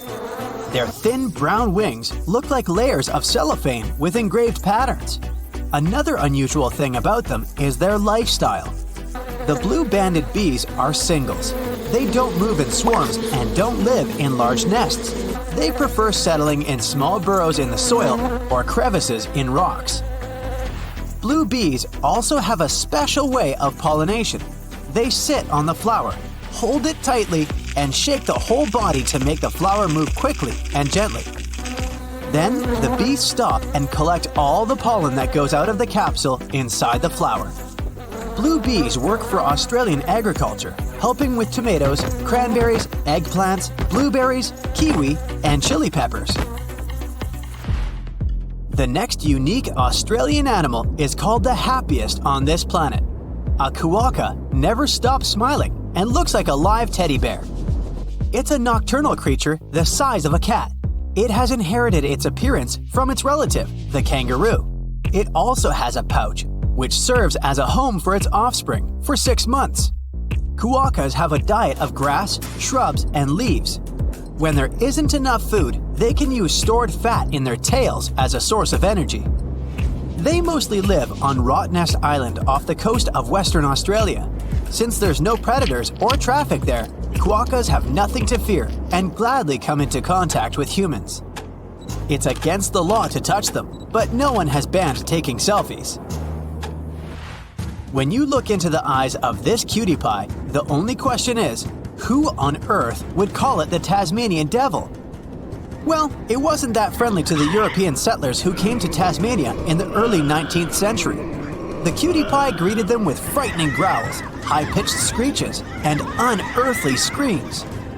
They had no more doubts about how to name it when they saw its red ears and extra white jaws with sharp teeth. But when it doesn't have to defend itself, its meals, or impress a mate, the creature goes back to its cute appearance. And although these guys are the world's largest surviving carnivorous marsupials, they don't hunt their prey, but eat carrion. They're mostly active at night, but also enjoy some time in the sun, especially in the water, splashing around. Female devils have pouches to carry their offspring, and up to 4 of those fit in at the same time. Our next hero of the day is so unique that the first scientists to describe it thought they were dealing with a hoax. A platypus has a bill and webbed feet like a duck, the tail of a beaver, and the body and fur of an otter. Males also have sharp stingers with venom on the heels of their rear feet, which they can use to defend themselves from enemies. A venomous mammal is something super rare. Platypuses paddle their way through life as they hunt underwater. They can spend up to 2 minutes submerged to smell some food on the bottom. They don't have any teeth, so they use gravel to chew their lunch. Platypuses don't look that graceful as they move on land, but they can run if they really have to. Echidna is another unique Australian natural hybrid. It has porcupine-like spines, a beak much like that of a bird, a pouch like a wombat's, and lays eggs like a reptile. It feeds its offspring on milk, which just oozes out of the skin in the pouch, and the little one enjoys it. Since it has traits of both a mammal and a reptile, it got its name after a creature from Greek mythology, who was half woman and half snake. Echidnas have pretty strong snouts, which they use to break open logs and termite mounds. Their sense of smell is so good, they can smell food and danger. Their limbs are short with shovel-like claws, perfect for digging out food. Echidnas don't like the company of people or other animals, but you can still find them all over Australia, from deserts to rainforests and mountains. They are the country's most widespread native mammal. Echidnas are great swimmers, and they've been spotted crossing rivers. When the weather gets too harsh for them, they burrow into the soil or in hollow logs and burrows left by other animals. This guy, looking like a mix of a koala and a kangaroo, is a tree kangaroo. It doesn't like the company of others and hides among the trees in tropical rainforests of the mountains in Queensland, New Guinea, and nearby islands. They don't build nests and just camp on any branch they find safe. Tree kangaroos are born well prepared for this way of living, with shorter hind limbs, strong arms, and a long tail for balance to leap among the branches. They have broader feet than their ground relatives and padded soles with sharp curved claws to help them grip during climbing. Tree kangaroos are great long-distance jumpers, both between trees and from their tops. All this makes them rather clumsy when they're on the ground. The heavy tail makes them hop funnily, leaning far forward to keep balance. They also have a cool talent for moving their hind limbs independently while walking. They spend around 60% of their lives sleeping. Sounds like a dream. There are at least 12 species of this cutie, with fur colors from golden and red to black and dark brown.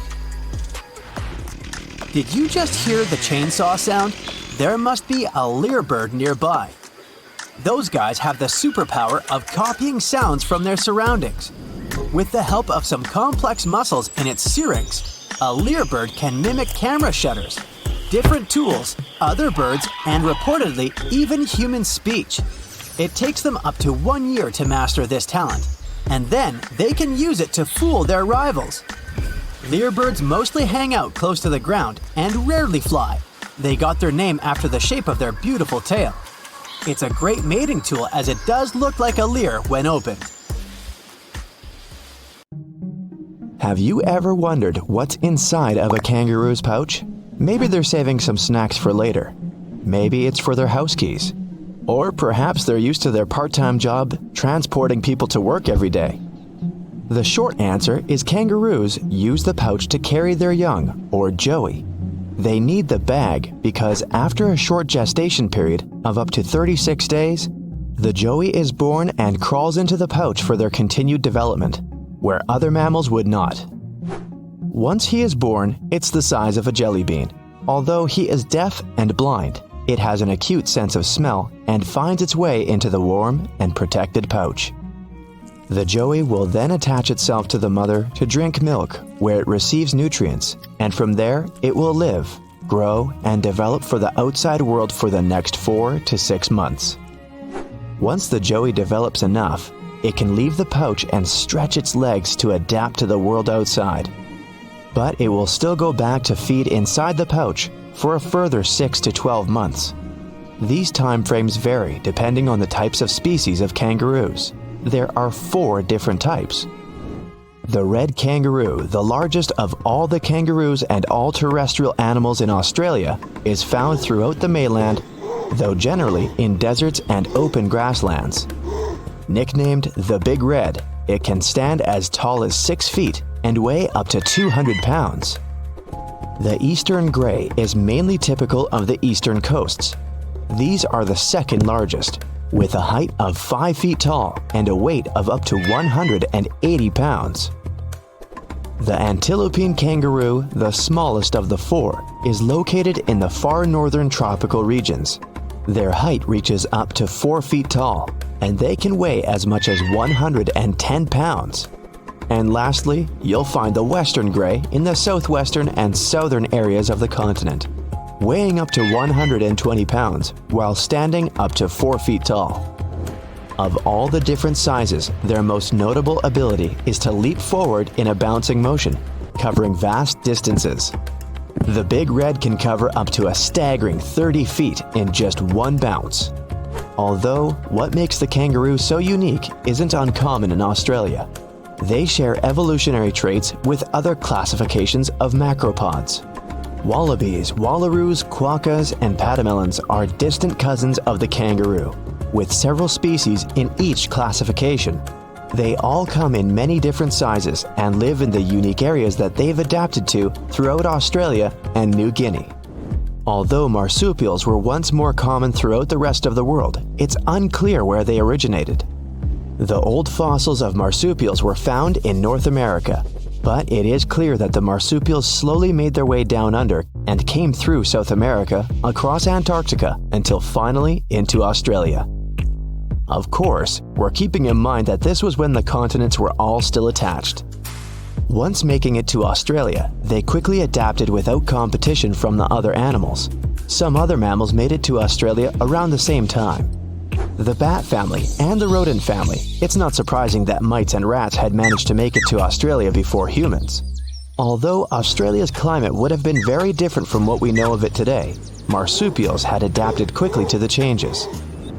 There has been some debate about the unique characteristics of the marsupial were better suited for the drastic changes in weather as opposed to other animals. The smaller gestation period allows their young to feed on milk a lot sooner. Marsupial milk has growth and immunity factors greater than other mammals' milk, which could be beneficial in a harsher environment, which is why marsupials are more prominent in Australia. The kangaroo has explicitly adapted over the ages. Their success in adaptation reflects on their current population of around 48 million throughout Australia, easily outnumbering the human population. Although their success is not entirely due to their unique traits, it's mainly due to the lack of predators. The dingo. The mammal migrated to Australia approximately 8,000 years ago, but their numbers are controlled around most of Australia. And then there was also the thylacine, also known as the Tasmanian tiger, which slowly disappeared from the mainland since humans arrived around 50,000 years ago. And it's estimated they disappeared completely around 4,000 years ago, allowing marsupials like the kangaroo to thrive. The fascinating thing about thylacine is that it provides an excellent example of convergent evolution. It is the process where animals not closely related independently evolve similar traits. The thylacine and the gray wolf come from entirely different parts of the planet and only share a common ancestor that existed at least 160 million years ago, yet they evolved similarly. Other marsupials fit the category of convergent evolution. The marsupial sugar glider, which is like the placental flying squirrel, the hopping mouse, which is like the North American kangaroo rat. There are types of marsupials and other moles. The Tasmanian devil is like the hyena and wolverine, and the wombat has resemblances to the groundhog and marmot. The possums and their cousin, the opossum in North America, has evolved to have opposable thumbs, a feature found in primates. Hedgehogs and porcupines, mammals completely unrelated to Australia, have their unique spikes, but share this similarity with the echidna. The echidna is another mammal altogether and not a marsupial. It is of the monotreme order. The echidna is one of the only two left in the monotreme mammals. Unlike other mammals, monotremes don't produce live young, but lay eggs, of which their young, or puggle, hatches just 10 days after being laid. But like all other mammals, the puggle will drink milk from their mother. A further example of convergent evolution is with the koala, which has evolved to have fingerprints like primates. The koala has adapted through the warming of the weather in Australia. As the climate became drier, there was a distinct change in the fauna throughout the continent. Eucalyptus trees became more prominent as they more easily adapted to drier climates. Over 70% of native forestry in Australia is currently eucalyptus. The eucalyptus leaves or gum leaves are deficient in nutrition. They are so low in nutritional value that they shouldn't be the main diet. But the koala took advantage of this uncontested food and adapted over time, and now they only eat them, and they'll gorge themselves up to 6 times per day. It ensures that they need to sleep up to 20 hours each day, but although they sleep a lot, they're very safe high above the eucalyptus trees. The animal world in Australia is strange as it is diverse, but even those natives in this land have their own stories that make them even more bizarre. Indigenous Australians have stories from the dream time, telling tales of weird animals that existed. One mythological animal was the bunyip. It has been told in tales as a beast that lurked within the swamps, rivers, and lakes. Although commonly known as the bunyip, it's also referred by many different names throughout the country. Before Europeans arrived in Australia, there existed around 250 languages within the native population. Each language has a similar story of a beast that lived within the water, which would provide a valuable lesson to young children to be careful around swamps and rivers. The bunyip's various forms, scales, fur, or feathers, sizes as small as a dog and as large as a buffalo. Some are unimaginably strange in appearance, but others weren't too dissimilar to actual animals like the crocodile. A precursor to how mythological creatures like the bunyip were created had likely originated from bones and fossils of existing animals. For example, in Europe, stories about dragons are argued that they probably originated from finding dinosaur fossils. Fossils are the likely foundations for the stories based around the infamous bunyip, animals from the megafauna period, which around 2.5 million years ago saw the largest of them all. This period ended about 20,000 years ago. Variations of the bunyip coincide with animals that once lived during this period. The Thylacoleo, also known as the marsupial lion, was a large and powerful carnivorous marsupial. The Diprotodon, which resembled a giant wombat, weighed around 6,000 pounds and was 10 feet long. A further version was of a beaked bunyip covered in feathers related to the Dromornithidae, a bird standing at 10 feet tall. Each of these was from a time when megafauna was more common, and humans lived among them for a short period.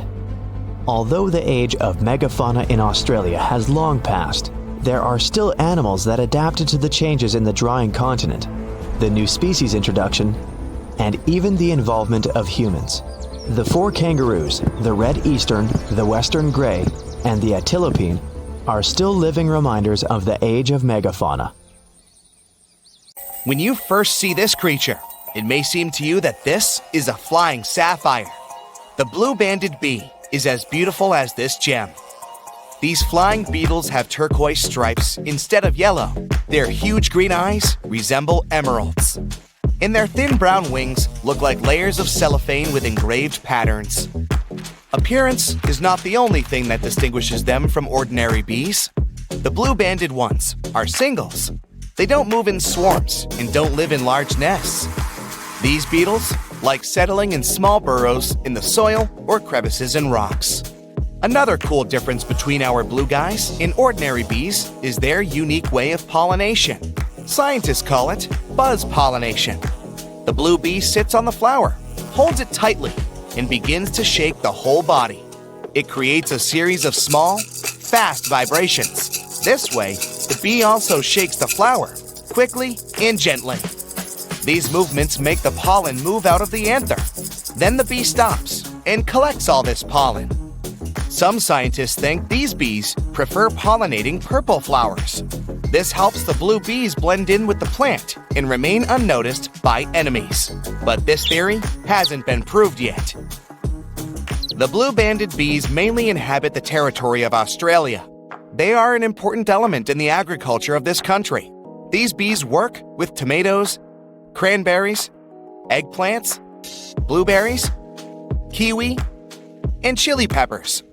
Ordinary bees can't pollinate most of those plants, but their blue relatives can. On a global scale, more than 8% of plants in the world need to be pollinated through buzz pollination. That's why farmers love and protect blue-banded bees so much. Wasps and bees are very similar in appearance. Sometimes they can be difficult to tell apart. but their lifestyle is totally different. Bees are quiet beetles that spend all their time pollinating plants, collecting nectar from flowers, and making honey. We can say that bees are small, powerful trucks. But wasps are racing supercars. They are more aggressive, much faster, and more maneuverable in the air. Their stings are more painful. Yes, they can also carry pollen from one plant to another and feed on nectar, but their main mission is to control the population of insect pests, such as aphids and some species of caterpillars. According to some estimates, wasps manage to get rid of more than 14,000 tons of insects in the UK alone during one summer. Imagine how much they do all over the world. Wasps are dangerous beetles, but among them, there is one kind that is distinguished by its peaceful nature and lifestyle. This is the mud dauber wasp. It also has a black and yellow coloring, but it looks more elegant. A swarm of regular wasps is controlled by the queen, but mud daubers are solitary creatures. They build a small nest of mud in which they live with their children. A mud dauber will bite only if it's in danger. Unlike other wasps, these insects only use their venom to paralyze spiders, flies, and caterpillars. Then, they bring them to their nest to feed their children. So don't be surprised if you see a large horde of paralyzed spiders inside the nest. There can be more than 500 bugs in one nest. When little wasps hatch from eggs, they immediately begin their feast. The most unfriendly wasp species is the hornet. They are also wasps, but bigger, angrier, and with an even more painful bite. Its bite is one of the most dangerous among all insects. This critter can grow to be the size of a thumb. That's 3 times as large as a regular bee. Hornets attack in a huge swarm and pose a great danger to any animal. To fight them, people wear thick protective suits that resemble spacesuits. But the worst thing is that hornets invade hives and reduce the bee population. This can lead to a catastrophe on a planetary scale, since bees pollinate more than half of all fruits, vegetables, grains, and nuts in the world. Look at this big buzzing bumblebee. There's something wrong with it. It lands on a flower. And wait a minute. This is not a bumblebee at all. It's some kind of green-orange beautiful beetle. Oh, now it takes off and looks like a bumblebee again. Meet the pellucid hawk moth. Thanks to its color and transparent wings, it creates the illusion of a bumblebee. The wings of most insects serve for thermoregulation. They warm their body. Other insects have wings that help them fight enemies. A butterfly manages to look like a large creature, thanks to the pattern on its wings. Some insects communicate using vibrations created by their wings. Colored wings have many different purposes, but the pellucid hawk moth has transparent wings, and their main function is to avoid reflecting sunlight. These fast-moving transparent wings practically don't shine in the light and tone down the color of the beetle. Thanks to this, when the moth is flying, other insects perceive it as a bumblebee and are afraid to attack it. These bumblebee copycats are found in Africa, India, Southeast Asia, and Australia. At the beginning of life, they are bright green caterpillars that feed on coffee and pomegranate leaves. From afar, it may seem that a hamster is sitting on the trunk of a tree, but this is actually the southern flannel moth. It's large and covered with thick fur. Don't try and pet it if you don't want to go to a hospital. There are many poisonous thorns hidden inside this fur coat. Even a light prick can make you experience lots of unpleasant sensations. Other insects that pretend to be bees and wasps are hoverflies. They look like wasps, fly like wasps, and imitate a wasp's sting. But their coolest ability is copying bee buzzing. In reality, though, hoverflies are fragile, harmless creatures. Their ability to transform into bees is essential for their survival, and it works great. Many animals and insects are afraid to approach these skillful actors. But in the entire animal world, lyrebirds get the title of the most talented imitators. These small birds, with large, beautiful tails resembling a lyre, live in Australia. Imagine getting lost in a forest far away from a big city. Suddenly, you hear the sound of a chainsaw. You don't see people, but the sound is getting closer. Then you hear the clicking of a camera shutter. But there are no people with cameras around. Lyrebirds create all these sounds. Thanks to all the complex muscles of their syrinx, they can mimic the sound of almost anything. Some people heard these birds imitating human speech. Also, they are good forest designers. Female lyrebirds build domed nests on the ground, in stumps and caves. They usually lay one egg there and take care of the baby for the first 6 to 10 weeks. Let's go down from the sky to the ocean to see other tiny creatures. Meet blue-ringed octopus. This little guy looks so small and cute. Its bright neon color and blue rings are visible from afar. The octopus can easily fit in your palm, but it's better not to touch it. Meeting a great white shark may not be as dangerous as encountering this tiny creature. It's one of the most treacherous sea inhabitants in the world because of its venom. One bite can knock down a huge African elephant. The octopus is much more dangerous than a king cobra or a black widow spider because its bite often goes unnoticed. You may not feel or see when it stings you, and when you realize that something is wrong, it may be too late. Also, there's no antidote to the blue-ringed octopus's venom. The creature's salivary glands are home to bacteria that produce this venom. The same substance is found in the venom of pufferfish. When it enters the human body, it paralyzes the entire nervous system. The lungs stop contracting to supply the body with oxygen. The only good news is that this octopus is unlikely to attack first. The last recorded case when this creature charged at people was in the 60s. The blue-ringed octopus lives in the Pacific and Indian Oceans, from the coast of Japan to Australia. They spend most of their time in tide pools and coral reefs. Now we move to the hot sands of the southeastern U.S. states. You can find fire ants here. Outwardly, they don't differ much from regular bugs. But people call them fire ants because of their bite. Their poison resembles a flame. You're likely to feel the bite site burning. Therefore, it's better not to touch them and go away before any of these ants crawl into your pants. New Zealand is located in the Southwest Pacific, and it isn't just a country of mountains, the world's quirkiest creatures, and hobbit holes. But here's another cool fact. New Zealand sits on top of a hidden continent that's 94% underwater. That's right, just the tip of a sunken landmass more than half the size of Australia. And with sea levels rising, one question keeps, surfacing. Is it possible that all these remarkable creatures will need swimming lessons one day? Zealandia is a sprawling, drowned continent stretching from New Zealand to New Caledonia. This underwater region has mountains, valleys, and its own geological personality. But wait, how can something underwater be called a continent? Well, it turns out being underwater doesn't disqualify you from being a continent. It just makes you harder to spot. Most people think of continents as giant land masses you can walk on. But geologists don't define continents by what's above water. They define them by what they're made of. You see, most of Earth's crust is oceanic, thin, dense, and made of basalt. However, continents sit on continental crust, which is thicker, lighter, and much older. That's the case with Zealandia. Even though it's mostly submerged, it's composed of the same kind of crust as Australia or South America. It has mountain ranges, sediment basins, fault lines, it's not your fault, and even fossils that prove it once had forests and land creatures.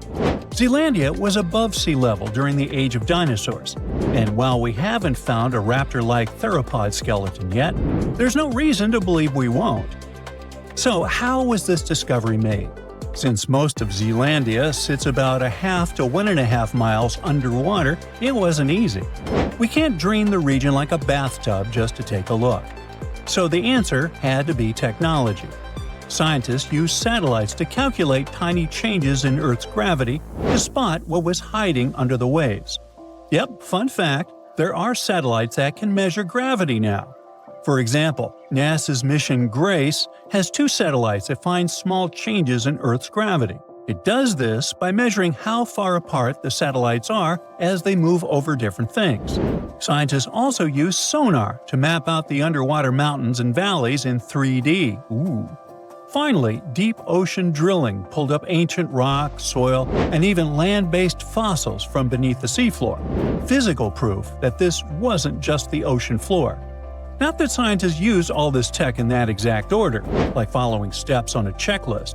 It actually took decades of overlapping data from land, sea, and space to connect the dots. By the early 2000s, enough evidence had piled up that some geologists began to speak openly about a possible hidden continent.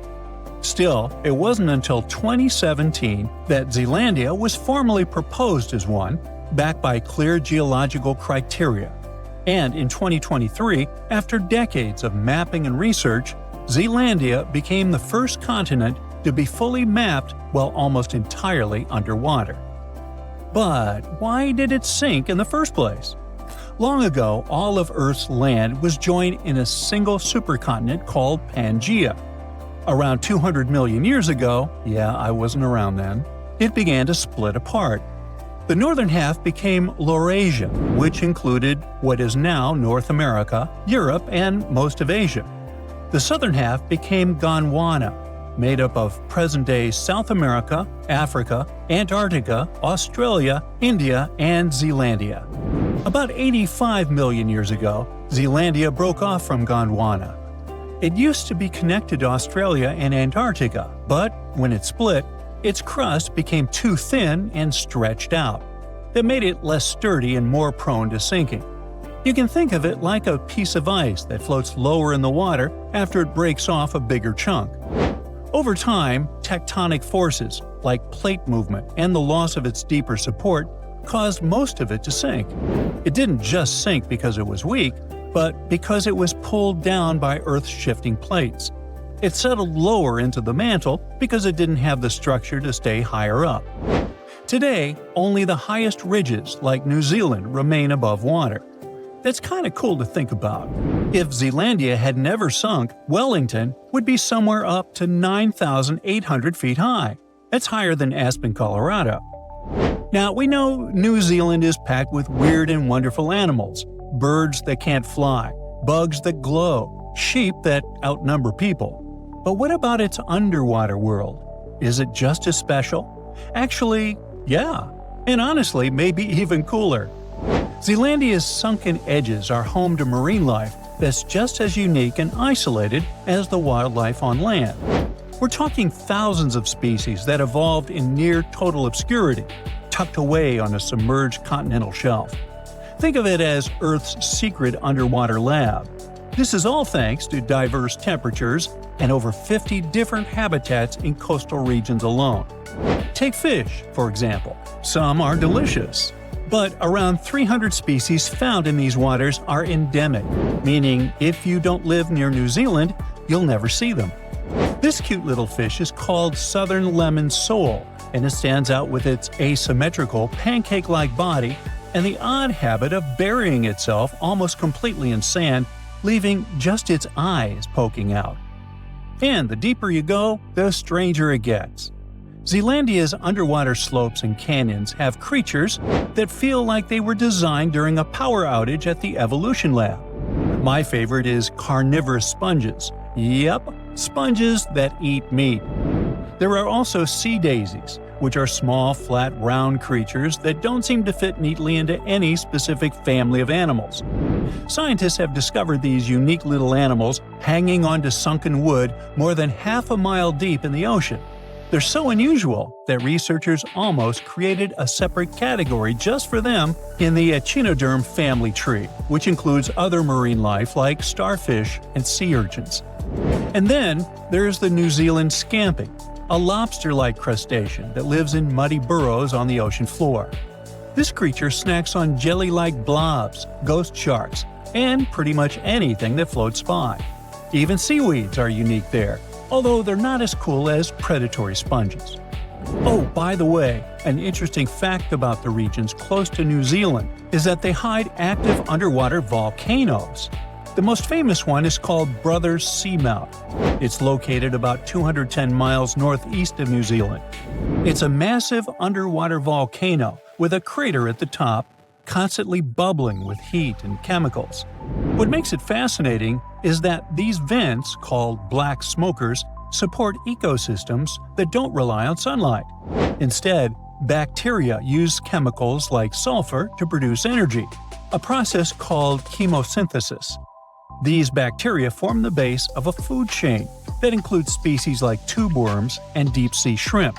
which are adapted to survive in extreme heat, pressure, and complete darkness. That's not typical for most ocean life, which depends on photosynthesis and stable conditions. Brother's seamount is also loaded with metals like copper and zinc, making it scientifically valuable and, potentially, commercially tempting. So it goes without saying that Zealandia is incredibly important to scientists. It offers a unique window into Earth's geological and biological history. It's like a time machine and a natural lab that helps scientists piece together Earth's history. So, in the end, could New Zealand end up underwater due to water levels rising naturally with each century? If you're imagining New Zealand slowly disappearing beneath the waves, like a real-life Atlantis myth, don't. Even with sea levels rising, that kind of full-on submersion just isn't likely, even in the worst-case scenario. New Zealand's tallest point, Mount Aoraki, stands over 12,000 feet above sea level. For the ocean to cover that, it would need to rise by more than 2 miles. And unless Earth suddenly turns into a water balloon, that's not happening. Okay, but what about sinking? Could it sink like Zealandia did? Zealandia sank because it had a thin, stretched-out crust. It didn't have the strength to stay up. But New Zealand? It's sitting on the sturdy, lifted backbone of the continent. In fact, thanks to tectonic plate collisions, parts of it are actually rising every year. And not just rising, shaking too. Zealandia has active tectonic plate boundaries, which is why the region gets so many earthquakes and volcanic events. So, while Zealandia may be almost entirely underwater, New Zealand is holding its ground, literally. In other words, the Kiwi won't need swimming lessons anytime soon. Scientists discovered something Atlantis-like near Australia. There used to be an entire continent that's now underwater. Here's what happened to it. Around 70,000 years ago, during the last ice age, there was a huge landmass called Sahul. It was located in the southwestern Pacific Ocean. This ancient supercontinent connected what we now know as Australia, New Guinea, Tasmania, and the Aru Islands into one giant piece of land. Imagine lush tropical rainforests surrounded by beautiful mountains. Sahul's tallest mountains were in the New Guinea highlands, with peaks reaching over 13,000 feet. This beautiful place was home to a variety of unique animals, most of which were pouched creatures. But back then, they weren't just koalas and kangaroos. Sahul was filled with different types of grazers, burrowers, scavengers, and predators. It was home to a huge diprotodon, a powerful hunter Thiosolio, and a horrifying megalania, a creature that's much larger than any living lizard today. It was a unique place because the rest of the world was filled with placental animals at the time, like wolves, elephants, and humans. In Sahul, the only normal mammals were bats and rodents. But not all its parts were the same. The Timor, Arafura, and Carpentaria regions were covered by hot savanna and dry forests. It looked kinda like modern Australia, hot air deserts with scrubland, steppe, and temperate forests along the eastern coast. Back then, people were migrating all across the world. They made an incredible journey from Southeast Asia to Sahul and first arrived here from 60 to 45,000 years ago. They mostly traveled by foot and crossed the sea using bamboo rafts and simple boats. They came there from an ancient landmass called Sunda, which includes parts of Southeast Asia. They traveled across a series of islands known as Wallachia and eventually spread across Sahul. And it wasn't a small journey. Sahul was huge, around 4.1 million square miles. That's bigger than the USA or Canada. It stretched from the equator to around the southern part of New Zealand. So they arrived in what is now Australia and became Australia's first people. Scientists think that Sahul had a population of 500,000. We've discovered cave paintings that date back around 40,000 years. It's a hunting scene depicting an anoa, or miniature buffalo, facing figures of humans and animals. Researchers are trying to figure out how these early settlers moved across Sahul and where we might find archaeological evidence of their journey. To do this, they created a landscape evolution model. The simulation showed how Sahul changed between 75,000 and 35,000 years ago. It showed potential migration routes and archaeological sites.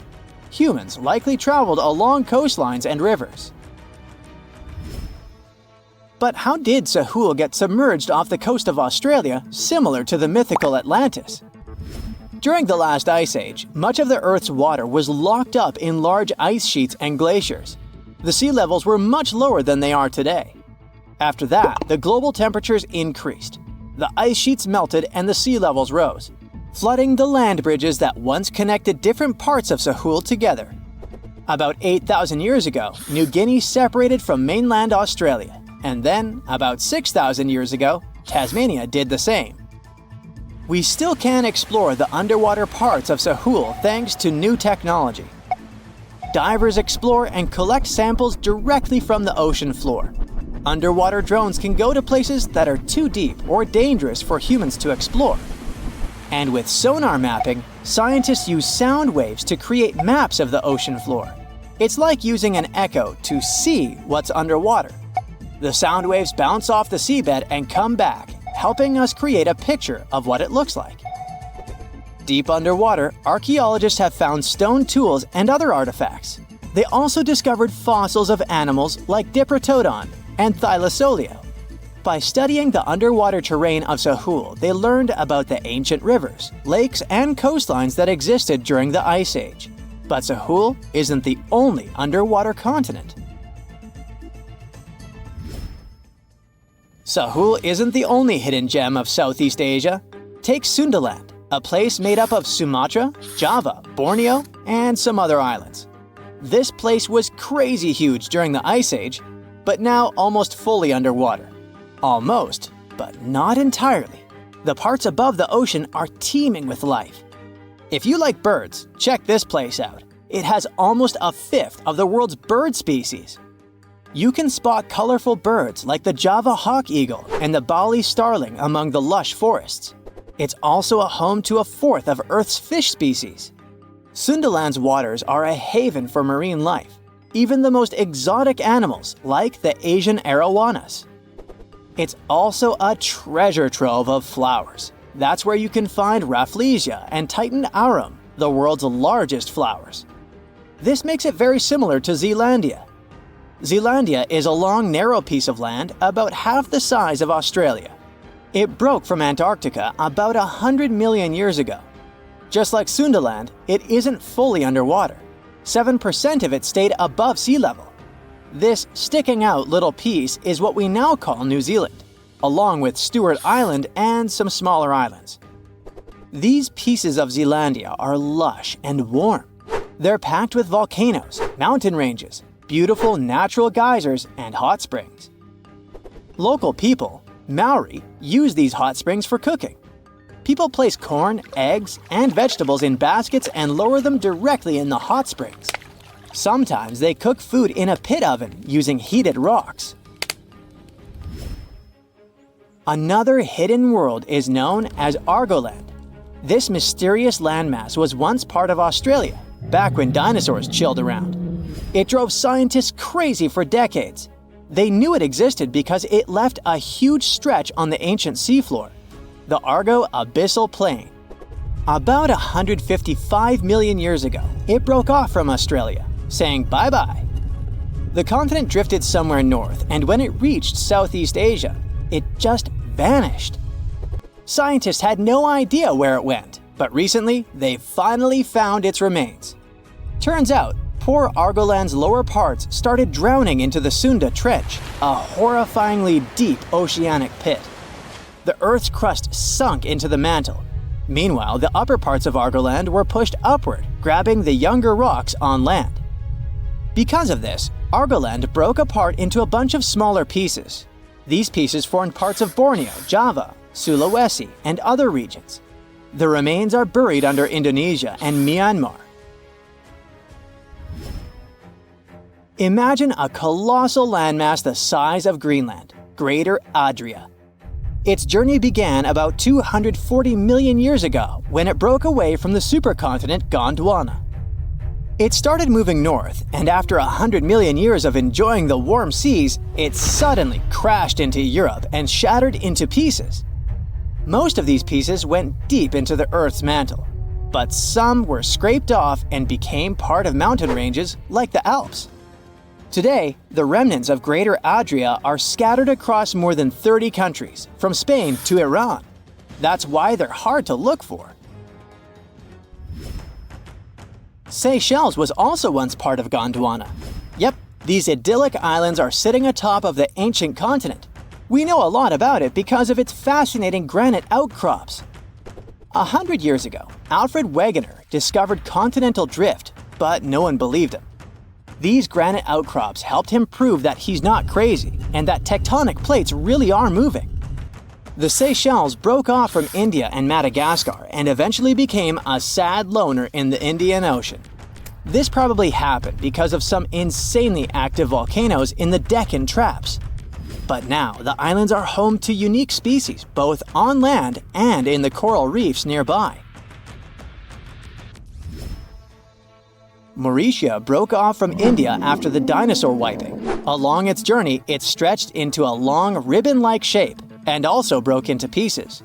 Now it's all scattered beneath the Indian Ocean. Scientists stumbled upon this lost land by studying tiny ancient crystals called zircons. These zircons are like time capsules. They date back an astonishing 660 million to 2 billion years. That's even older than Mauritius itself. These ancient crystals hinted that there's another Atlantis somewhere nearby. Turns out there are hidden continents all around the world, and maybe we'll discover more of them in the future. Surprise! There's more than 7 continents on our planet. Argoland, a hidden continent, may help us understand how our planet will look in the future. To find out how it hid from us and what secrets it holds, well, you'll just have to keep watching. Ready for a mystery? Scientists have been looking for a piece of land that's been missing for over 100 million years. Not exactly newsworthy, since people search for information about our planet's history all the time. You'd think it was probably this minuscule island somewhere in the middle of an ocean. Well, you'd be wrong, because this continent used to be as big as the entire U.S. territory. For a long time, geologists have been wondering whether a massive chunk of contemporary Australia vanished into thin air. Some believed it was simply hiding somewhere on the ocean floor. But thanks to some Dutch specialists and 7 years of investigating, we now know there are bits and pieces of this lost land mixed underneath the lush jungles of Southeast Asia. The continents we see in our geography manuals these days are like scattered pieces of a puzzle. There's even a nice experiment you can conduct to see for yourself. Find a world map online and print it out.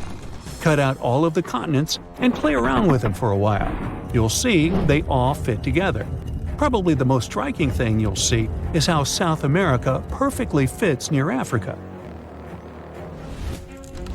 If you close up the oceans that were formed in the last 200 million years, the continents look like they form a giant letter C. And that C is what scientists call the supercontinent Pangaea. It was swimming in an ocean called Panthalassa, and the inner portion of that letter C had a smaller stretch of water called the Tethys Ocean. It is in this small ocean where things get interesting. Back in the Jurassic period, this vanished continent, which scientists started calling Argoland, vanished and left a hole in Australia, now known as the Argo-Abyssal Plain. Geologists initially believed this was all due to a process called subduction. It's when one piece of the Earth's crust dives under another and recycles it into the planet's mantle. Usually, specialists track this continental vanishing through off-scraping. That's how they figured out, for instance, that India bumped into Asia and gave us the majestic Himalayan mountains. But for Argoland, things were a bit more complicated. Bits and pieces were popping up in places like Myanmar and Indonesia, but they behaved like these time-traveling relics, looking way older than when Argoland supposedly separated from Australia. It immediately raised the question, if one continent can behave so weirdly, how many others are out there doing the same? Thankfully, scientists have now put together the entire timeline of Argoland. and figured out its mystery. It didn't sink or get swallowed up. It simply transformed into an archipelago, breaking into smaller pieces, called microcontinents, and floating away from Australia. These mini-continents then took a little journey before settling down in Southeast Asian jungles. This discovery fits right into the whole Pangea puzzle. It helps us better understand how continents break up and make up, all in one discovery, revealing secrets of biodiversity and climate back from in the day. If you'd like to find out more secrets about history, civilization, or random day-to-day objects, be sure to like this video and subscribe to the channel. Like, for instance, the mystery behind this invisible species line in Indonesia. It's called the Wallace Line, named after the British explorer Alfred Russel Wallace. Over 150 years ago, Wallace was on a journey around the Malay archipelago, visiting thousands of islands. What he found was that animals on one side of this invisible line were considerably different from ones on the other side. This invisible line is like a wall between marsupials and tigers, for instance, or honey-eaters and trogons. But now we know that around 35 million years ago, Australia broke up with Antarctica and collided with Asia, and this continental love triangle triggered significant changes. It didn't just change the way the land looked, it also messed with the species of animals on each side of the Wallace Line. In more recent times, a bunch of specialists published a study saying this collision and climate chaos made Asian species comfy living in the Malay archipelago. Meanwhile, the Aussie animals weren't as happy with the new environment. It was too hot and wet for some, and others just couldn't handle the tropical island lifestyle. The discovery of this continental shift towards Asia might also explain a recent finding of a human species that didn't seem to make any sense either. You see, in this hidden cave in the Philippines, archaeologists stumbled upon a new human ancestor. It seems that about 50,000 years ago, on the island of Luzon, there was this ancient human-like species. The lead researcher believed this finding was crucial for understanding human evolution in Asia, and it named this new species after the island, Homo luzonensis. Now, here's where it gets a bit confusing. The bones found by archaeologists had one small problem. They had a weird mix of traits that hadn't been seen together in any other hominid species. Smaller teeth, similar to ours, yet hands and feet that were more like our ancient humanoid ancestors. It was those throwback limbs in particular that connected this human species with the long-lost Southern Territory. That's because they have this primitive look, like these hard-to-pronounce guys, for instance. Only these two species are separated by 2 to 3 million years of time in evolution. Many have wondered, is Homo luzonensis really a new species? Not everyone is convinced. But it may also explain why living creatures are also affected by the constant shifting of the land underneath us. Now, just because they haven't changed much during our lifetime, it doesn't mean our continents will look like this forever. They evolved from this large megacontinent, and they'll most likely end up in a similar position in the future. On that note, a geologist from a European university tried to predict the future of Earth's supercontinents. As a starting point, he used an earthquake that occurred in Portugal back in 1755, when tectonic plates behaved a bit differently than they should have. After years of research, he came up with a theory in 2016. He believed that the stitches between these tectonic plates might be coming apart, setting the stage for a bigger rupture. It's like when glass cracks between two holes in a car windshield. If this happens, a subduction zone could stretch from the Mediterranean all the way up past Ireland, bringing volcanoes, earthquakes, and new mountains to these areas. If all goes according to this plan, the Atlantic Ocean will disappear, and so will the Pacific, turning into one large stretch of water. Instead of the 7 continents we know today, we'll get a new supercontinent, which he called Arica, because it would have Australia and the Americas at its heart. Now, it's not the only possible scenario, though. Novo Pangea might be another, and it's easy to foresee. The Atlantic stays open and the Pacific closes. Then there's Amasia. For this one, you'd have to imagine the Arctic Ocean closing and the Atlantic and Pacific staying open. Everything shifts to the north around the North Pole except Antarctica. One final scenario would be called Pangea Ultima. Slow down the spreading in the Atlantic, and a new subduction plate pops up on the America's east coast. Well, either way, if all the continents collide in the future once more, some say it won't be fun to experience. It's believed that in around 250 million years, we'll feel like we're being trapped in a sweltering, soggy plastic bag. Weirdly, that bag will be the best place to live on Earth, the coastal areas. As for the inland spots, they'll be sizzling, like a desert on fire. Many of the species of animals we know today might not make it. As for us humans, we'll need to be creative if we want to withstand the heat. We should be thankful, though. These digital models are still great because we can use them to test all sorts of interesting ideas. For example, how these supercontinents would mess with tides. Taking future space travels into consideration, these models can help us understand the climates of exoplanets too. Those are located outside our solar system. Food is essential, right? Good news if you somehow find yourself in the middle of the ocean, you won't starve there. Almost all seawater fish can be eaten raw, just like sushi. Parasites can't survive in saltwater, so this fish is pretty safe. Sadly, you won't have any soy sauce to dip your makeshift sashimi into. You won't starve in the middle of the forest either. Inner bark from pine, aspen, maple, willow, and birch trees are edible. And while it's not as yummy as sushi, it's still okay. Plus, it contains vitamin C. Also, using pine needles, you can make fantastic tea that will warm you on cold winter days. Now on to the bad news. Eating snow is a big no-no. And it's not about the suspiciously yellow type of snow. Snow will neither fill your belly nor quench your thirst. In fact, eating it can lower your body temperature, and your body will also need more water to melt the snow than the amount you will consume, making you even more dehydrated. Right, even if you look for food in your own kitchen, it can still be pretty risky. When making delicious pastries, keep the flour away from the fire because it is a highly flammable substance that can burst into flames in seconds. It is 35 times more flammable than coal, so make sure it's in a safe place. There's one more cooking tip you gotta know. If oil catches fire, don't try to put it out with water, it'll only make it worse.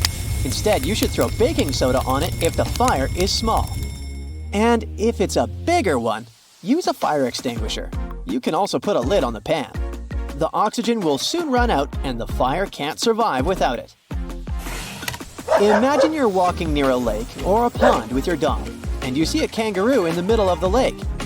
Whatever you do, don't try to help it, and keep your dog on a leash. Kangaroos do this when they feel threatened by a predator. And when the unlucky predator enters the water, the kangaroo can drown the animal. It has been reported that many dogs have been hurt this way, so make sure your pooch and you are safe. Stay on the bank. Hiking is fun, but there are many dangers lurking in the forest. I bet you've seen people on TV telling to suck the venom out if you've been bitten by a snake. But that's a terrible thing to do. The thing is, it can introduce harmful bacteria to the wound. Instead, you should calm down, lie on the ground, adjust your position so that your wound is below your heart, and call emergency services immediately. Or your friends should rush you to the hospital. In emergency situations, you can start a fire using your reading glasses. Align them with the sun and point them at some easily flammable material, like dried grass. Soon, you'll see smoke. If the glasses don't have high magnification, you can add water to the lens to enhance the effect. Never run away from a cougar, and don't make eye contact. Looking the animal straight in the eye signals that you're up for a challenge. Instead, try to make yourself bigger. Spread your arms, puff your chest, and start yelling at the animal. Dangerous insects are everywhere. Before you put on your shoes, give them a good shake because you definitely don't want your toes to meet with a spider or a scorpion. Rattlesnakes are known for getting into sleeping bags on hot summer days. I mean, you can't blame them. Everyone wants to escape the heat. So before you get into one, make sure there are no wiggly creatures inside. Also, a campfire can keep the snake away. You've probably seen movies where bees attack one of the characters, and they jump into the water to get rid of the insects. While it may look plausible, the reality is very different. The bees will simply wait for you to run out of air and resurface. These guys are really smart. If you fall into a frozen lake and can't find your way up, go to the darkest spot in the ice, which is usually the hole you've fallen through. Snow and ice reflect light and are usually much brighter than an opening in the ice. After getting out, don't try to walk. Slide yourself away from the hole like seals do.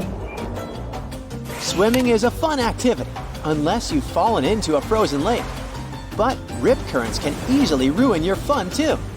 Should you ever end up in such a situation, start swimming parallel to the shore, and you will be out of the current. To get some rest while swimming, arch your back to stay afloat. Position your hips up in a horizontal position. Relax, no tension. Pull your shoulder blades together and release chest tension. Stay relaxed for optimal performance, and don't panic. If you don't know how to swim and you're not ready to shell out money to buy a life jacket, your pants have your back. They can be used as an actual life jacket. Tie them at the openings after filling them with air. Put them around your neck, and you're good to go. Hope your pants are waterproof. Your pants won't help though if you see a drowning person. Your first instinct will be to jump into the water and help them, right? But if you don't have a flotation device, they will grab you and pull you under the water, putting you both at risk. So, the best thing to do is throw them something that floats, or help them get out using a stick or rope. Diving in dark waters can be disorienting, since it might be hard to find a way to the surface. Exhale some air. It's less dense than the water and will always float to the surface. Follow these air bubbles and you'll be safe. In a pinch, you can drink salt water, but first you need to dilute it 4 times because salt water is 4 times saltier than your bodily fluids. To put it simply, you will need 3 glasses of fresh water for 1 cup of seawater. Mix this all together and you can safely drink it. Salt water has many minerals that are good for you, but it can never replace fresh water, so drink it only if you must. You're on a beach and your legs are submerged up to your knees, but suddenly you notice that the water is receding. You should run as fast as possible to the highest point you see, because that can be the sign of an incoming tsunami. Other signs are ground shaking and loud noises. You're not 100% safe even in your own bed. Imagine you're sleeping in complete darkness, but a strong smell of gas wakes you up. Don't turn on the lights. The spark from a light switch can light up the gas, making the problem bigger than it has to be. Don't use any form of light. Even your phone's flashlight can ignite the gas. Now picture this. A service dog approaches you on the street. You might want to pet it, but you should not do that. Stay still and don't move. Let the handler move the dog. If the handler isn't around and the dog is trying to get your attention, the handler might be in trouble, so follow the dog. You might save someone's life. Never post on social media when you aren't at home. Thieves can use this info to break into your home. This should be obvious, but many people ignore this advice. You can post your pictures of the beautiful beach you visited when you get back home.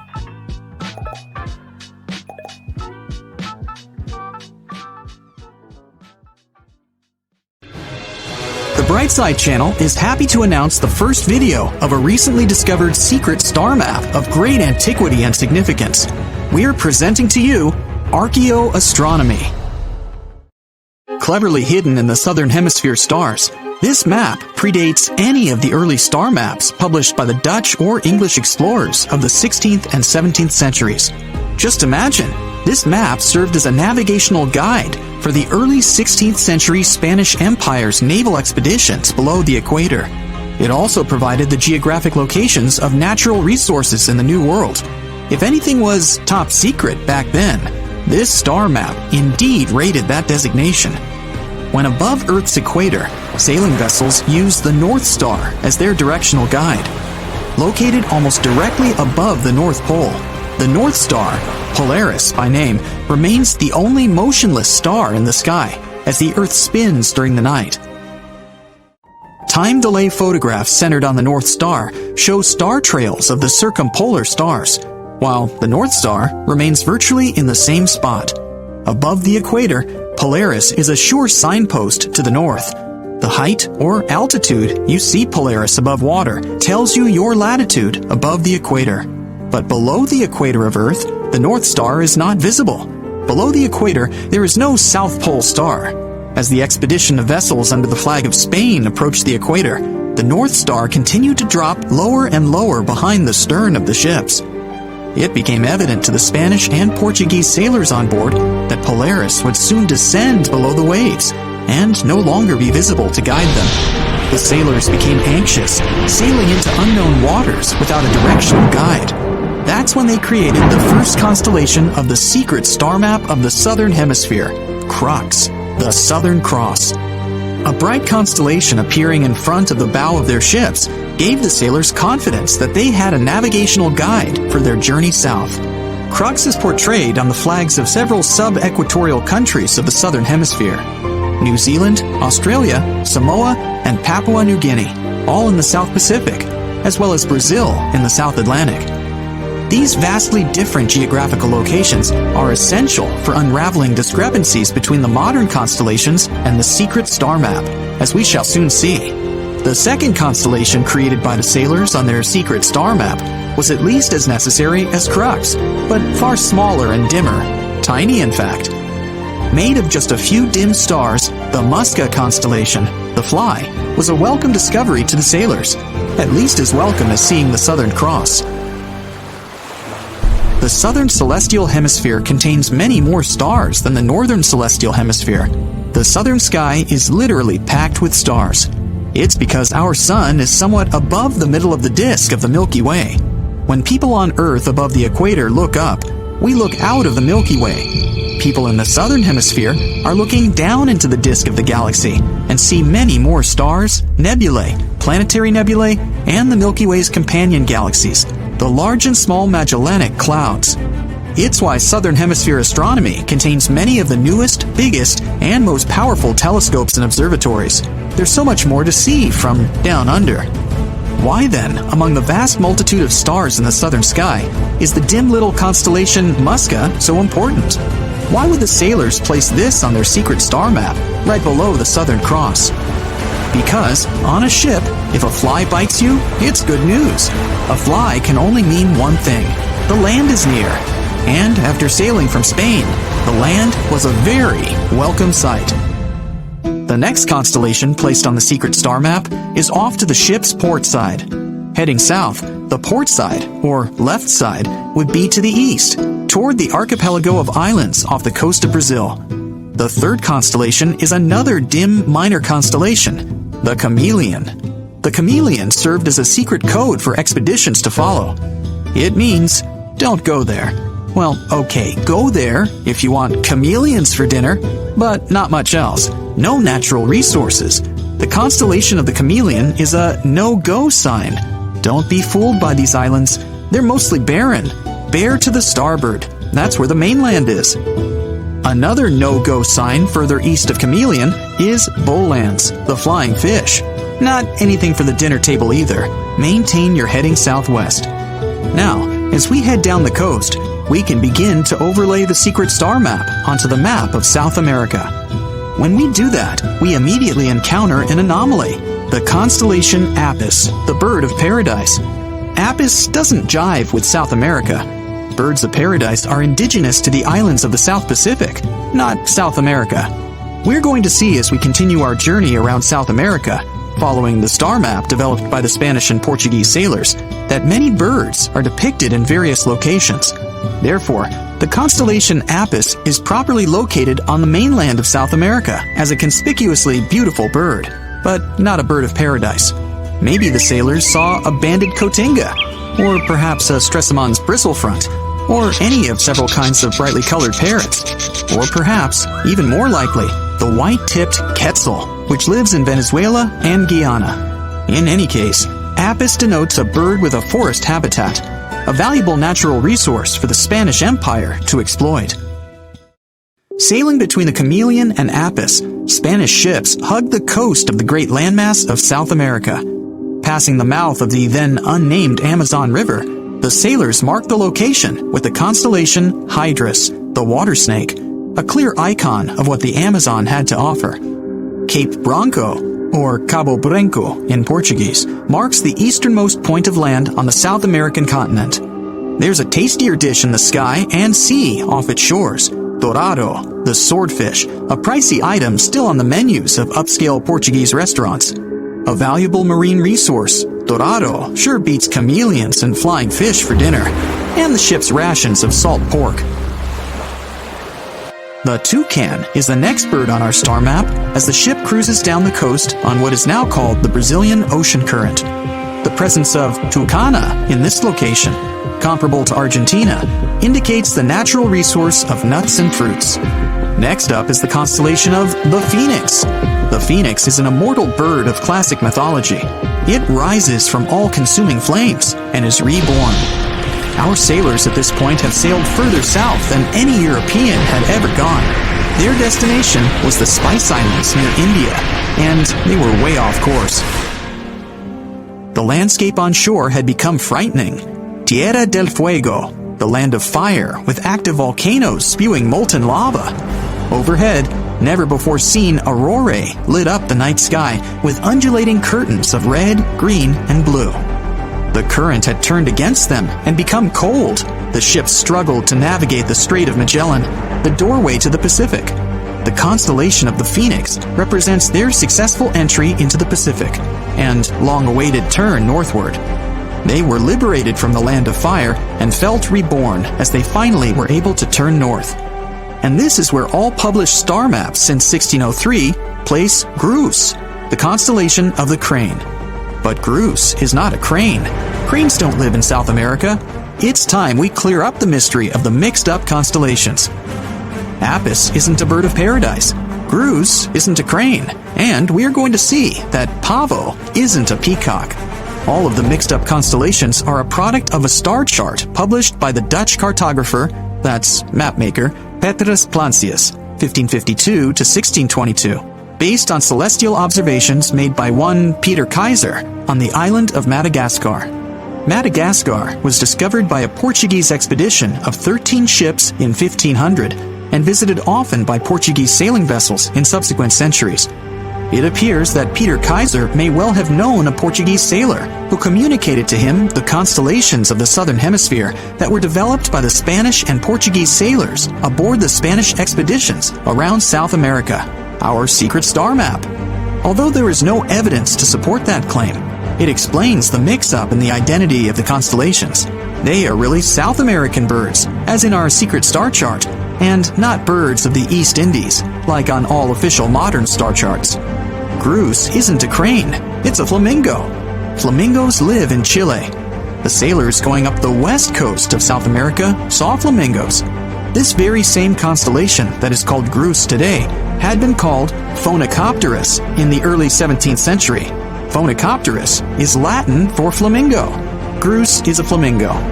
A similar misnomer occurs with the constellation Pavo, the peacock on modern star charts. Pavo is Latin for peacock. Peacocks don't live in South America either. Yes, peacocks are indigenous to the South Pacific. However, the word pavo in Spanish means turkey. And yes, turkeys do live in Spain. But, and here's the kicker, turkey in the Portuguese language is Peru.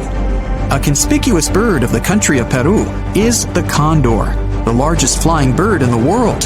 The constellation of Pavo is a condor, which is much more like a turkey than a peacock. The presence of condors means there's game meat ashore. We're now at the equator again, having sailed up the west coast of South America, and there is the constellation Indus, the river to India. The southern equatorial current heads across the Pacific at that location. And there's your secret sailor star map in its entirety. Oh, be sure to stock up on limes in Lima, Peru. It's a long trek across the Pacific. Limeys, as sailors are often called, must get their vitamin C to stay healthy. In Asia, there's a bridge that is way longer than you'd think should even be possible. The HZMB stretches 34 miles over open water, which makes it the longest sea bridge in the world. So if something this massive can make it across rough waters, why can't New Zealand just build a bridge between its two main islands? After all, we're talking about a distance of just 14 miles. And a bridge like that could seriously change life for both locals and tourists. People could just hop in a car and drive from Wellington to Picton. No more ferry hassles, no more drawn-out trips. Just one epic road journey with ocean views on both sides. So what's stopping them? Well, turns out, everything. I mean, building a bridge there is technically possible, but there are a couple reasons why experts are like, maybe not. Let's start with the obvious, the distance. The North Island and the South Island are separated by Cook Strait. Like I said, it's 14 miles wide at its narrowest point. That's not much, true. Plus, we've got the HZMB bridge, proving that, yep, it is technically possible to build a bridge over the sea to cover that distance. But we can't ignore the fact that New Zealand's geography is, well, a whole different ballgame. Cook Strait isn't exactly a calm, friendly stretch of water. It's deep, really deep. Parts of it drop to about 10,000 feet. That's like stacking 7 Empire State Buildings on top of each other. It's also a rough, moody stretch of ocean that loves tossing around ships like rubber ducks. In fact, quite a few have been wrecked in Cook Strait. And sadly, many lives were lost. You don't have to worry about it so much though, as the worst accidents happened a long time ago. The ships and ferries that cross it today are much safer. Even so, it'd be pretty hard to avoid getting seasick while crossing it. Things get even messier below the surface. The seafloor over there is uneven and unpredictable. What happens is that Cook Strait has opposing tides at each end, one where it meets the Tasman Sea and the other where it joins the Pacific Ocean. And they simply don't move together like you might expect. When the tide is high on one side, it's low on the other, and they're totally out of sync. So all that water rushes back and forth through the strait to balance things out, creating some really strong and messy currents in the middle. Then there's the weather. Cook Strait isn't just windy, it's probably one of the windiest places in the southern hemisphere. That's because it's located right in the middle of one of New Zealand's 3 big wind tunnels. Basically, there are places where the wind doesn't just come and go quickly. It sticks around, blowing hard for most of the year. And all of this happens because of something called the Roaring Forties. That's the name for the latitude band between 40 and 50 degrees south of the equator, where strong, persistent westerly winds are pretty common. Unlike the northern hemisphere, which has a lot of land at this latitude, the southern hemisphere is mostly ocean with just a few land masses, like New Zealand's South Island, Tasmania, and the southern tip of South America. So, these winds go wild because there's nothing to slow them down, and they just keep picking up speed. The gusts there can reach up to 150 miles per hour. So, imagine trying to cross a bridge in a car when the wind is actively pushing against you. That's not just unpleasant, it's super dangerous.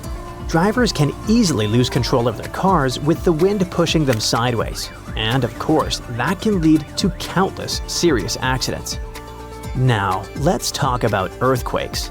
New Zealand sits right on the boundary of 2 massive tectonic plates, the Indo-Australian and Pacific plates. It's basically in the middle of a collision zone. And about 14,000 earthquakes happen in and around the country every year. Of those, only about 200 are big enough to be felt. Still, building a massive bridge under these conditions would require some serious genius-level engineering.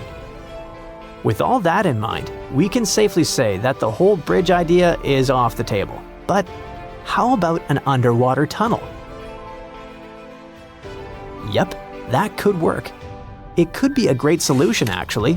No wind, no bad weather, and no earthquakes to deal with. There are a bunch of other advantages too. First, it would dramatically reduce travel time, cutting down the 3 to 4 hour sailing trip between the North and South Islands.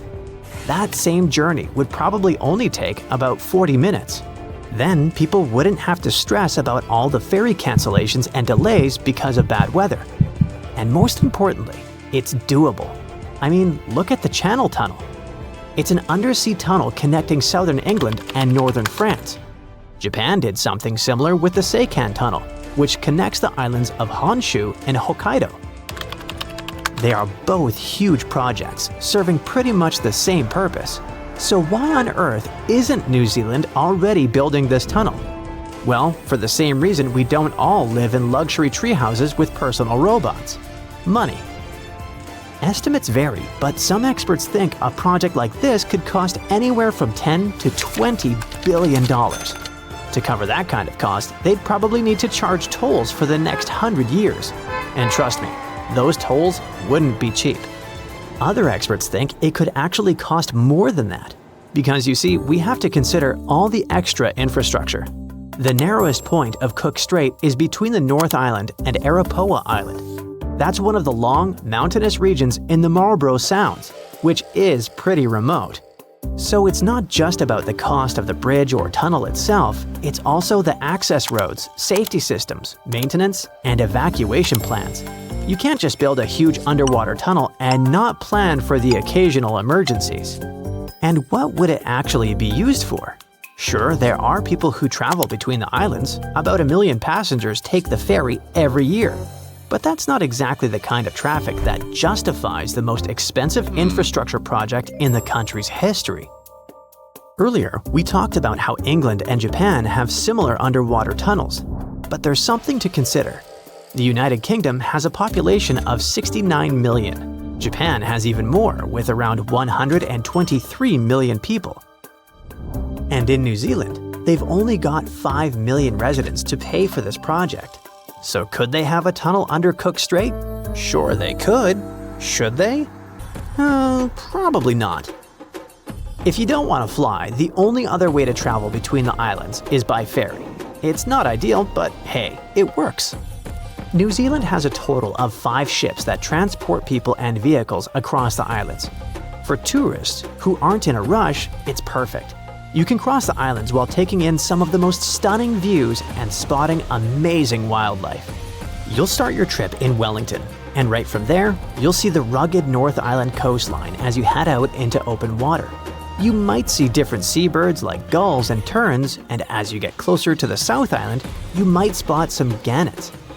If you're lucky, you could also catch a glimpse of the seal colonies off the coast. During the last hour of the trip, the ferry will slow down, giving you plenty of time to enjoy the green hills and calm waters. You will also approach Queen Charlotte Sound, a spot known for its wildlife. So keep an eye out for orcas, playful dolphins, and even penguins. Honestly, having a ferry instead of a tunnel might not be so bad after all. That's it for today. So hey, if you pacified your curiosity, then give the video a like and share it with your friends. Or if you want more, just click on these videos and stay on the bright side.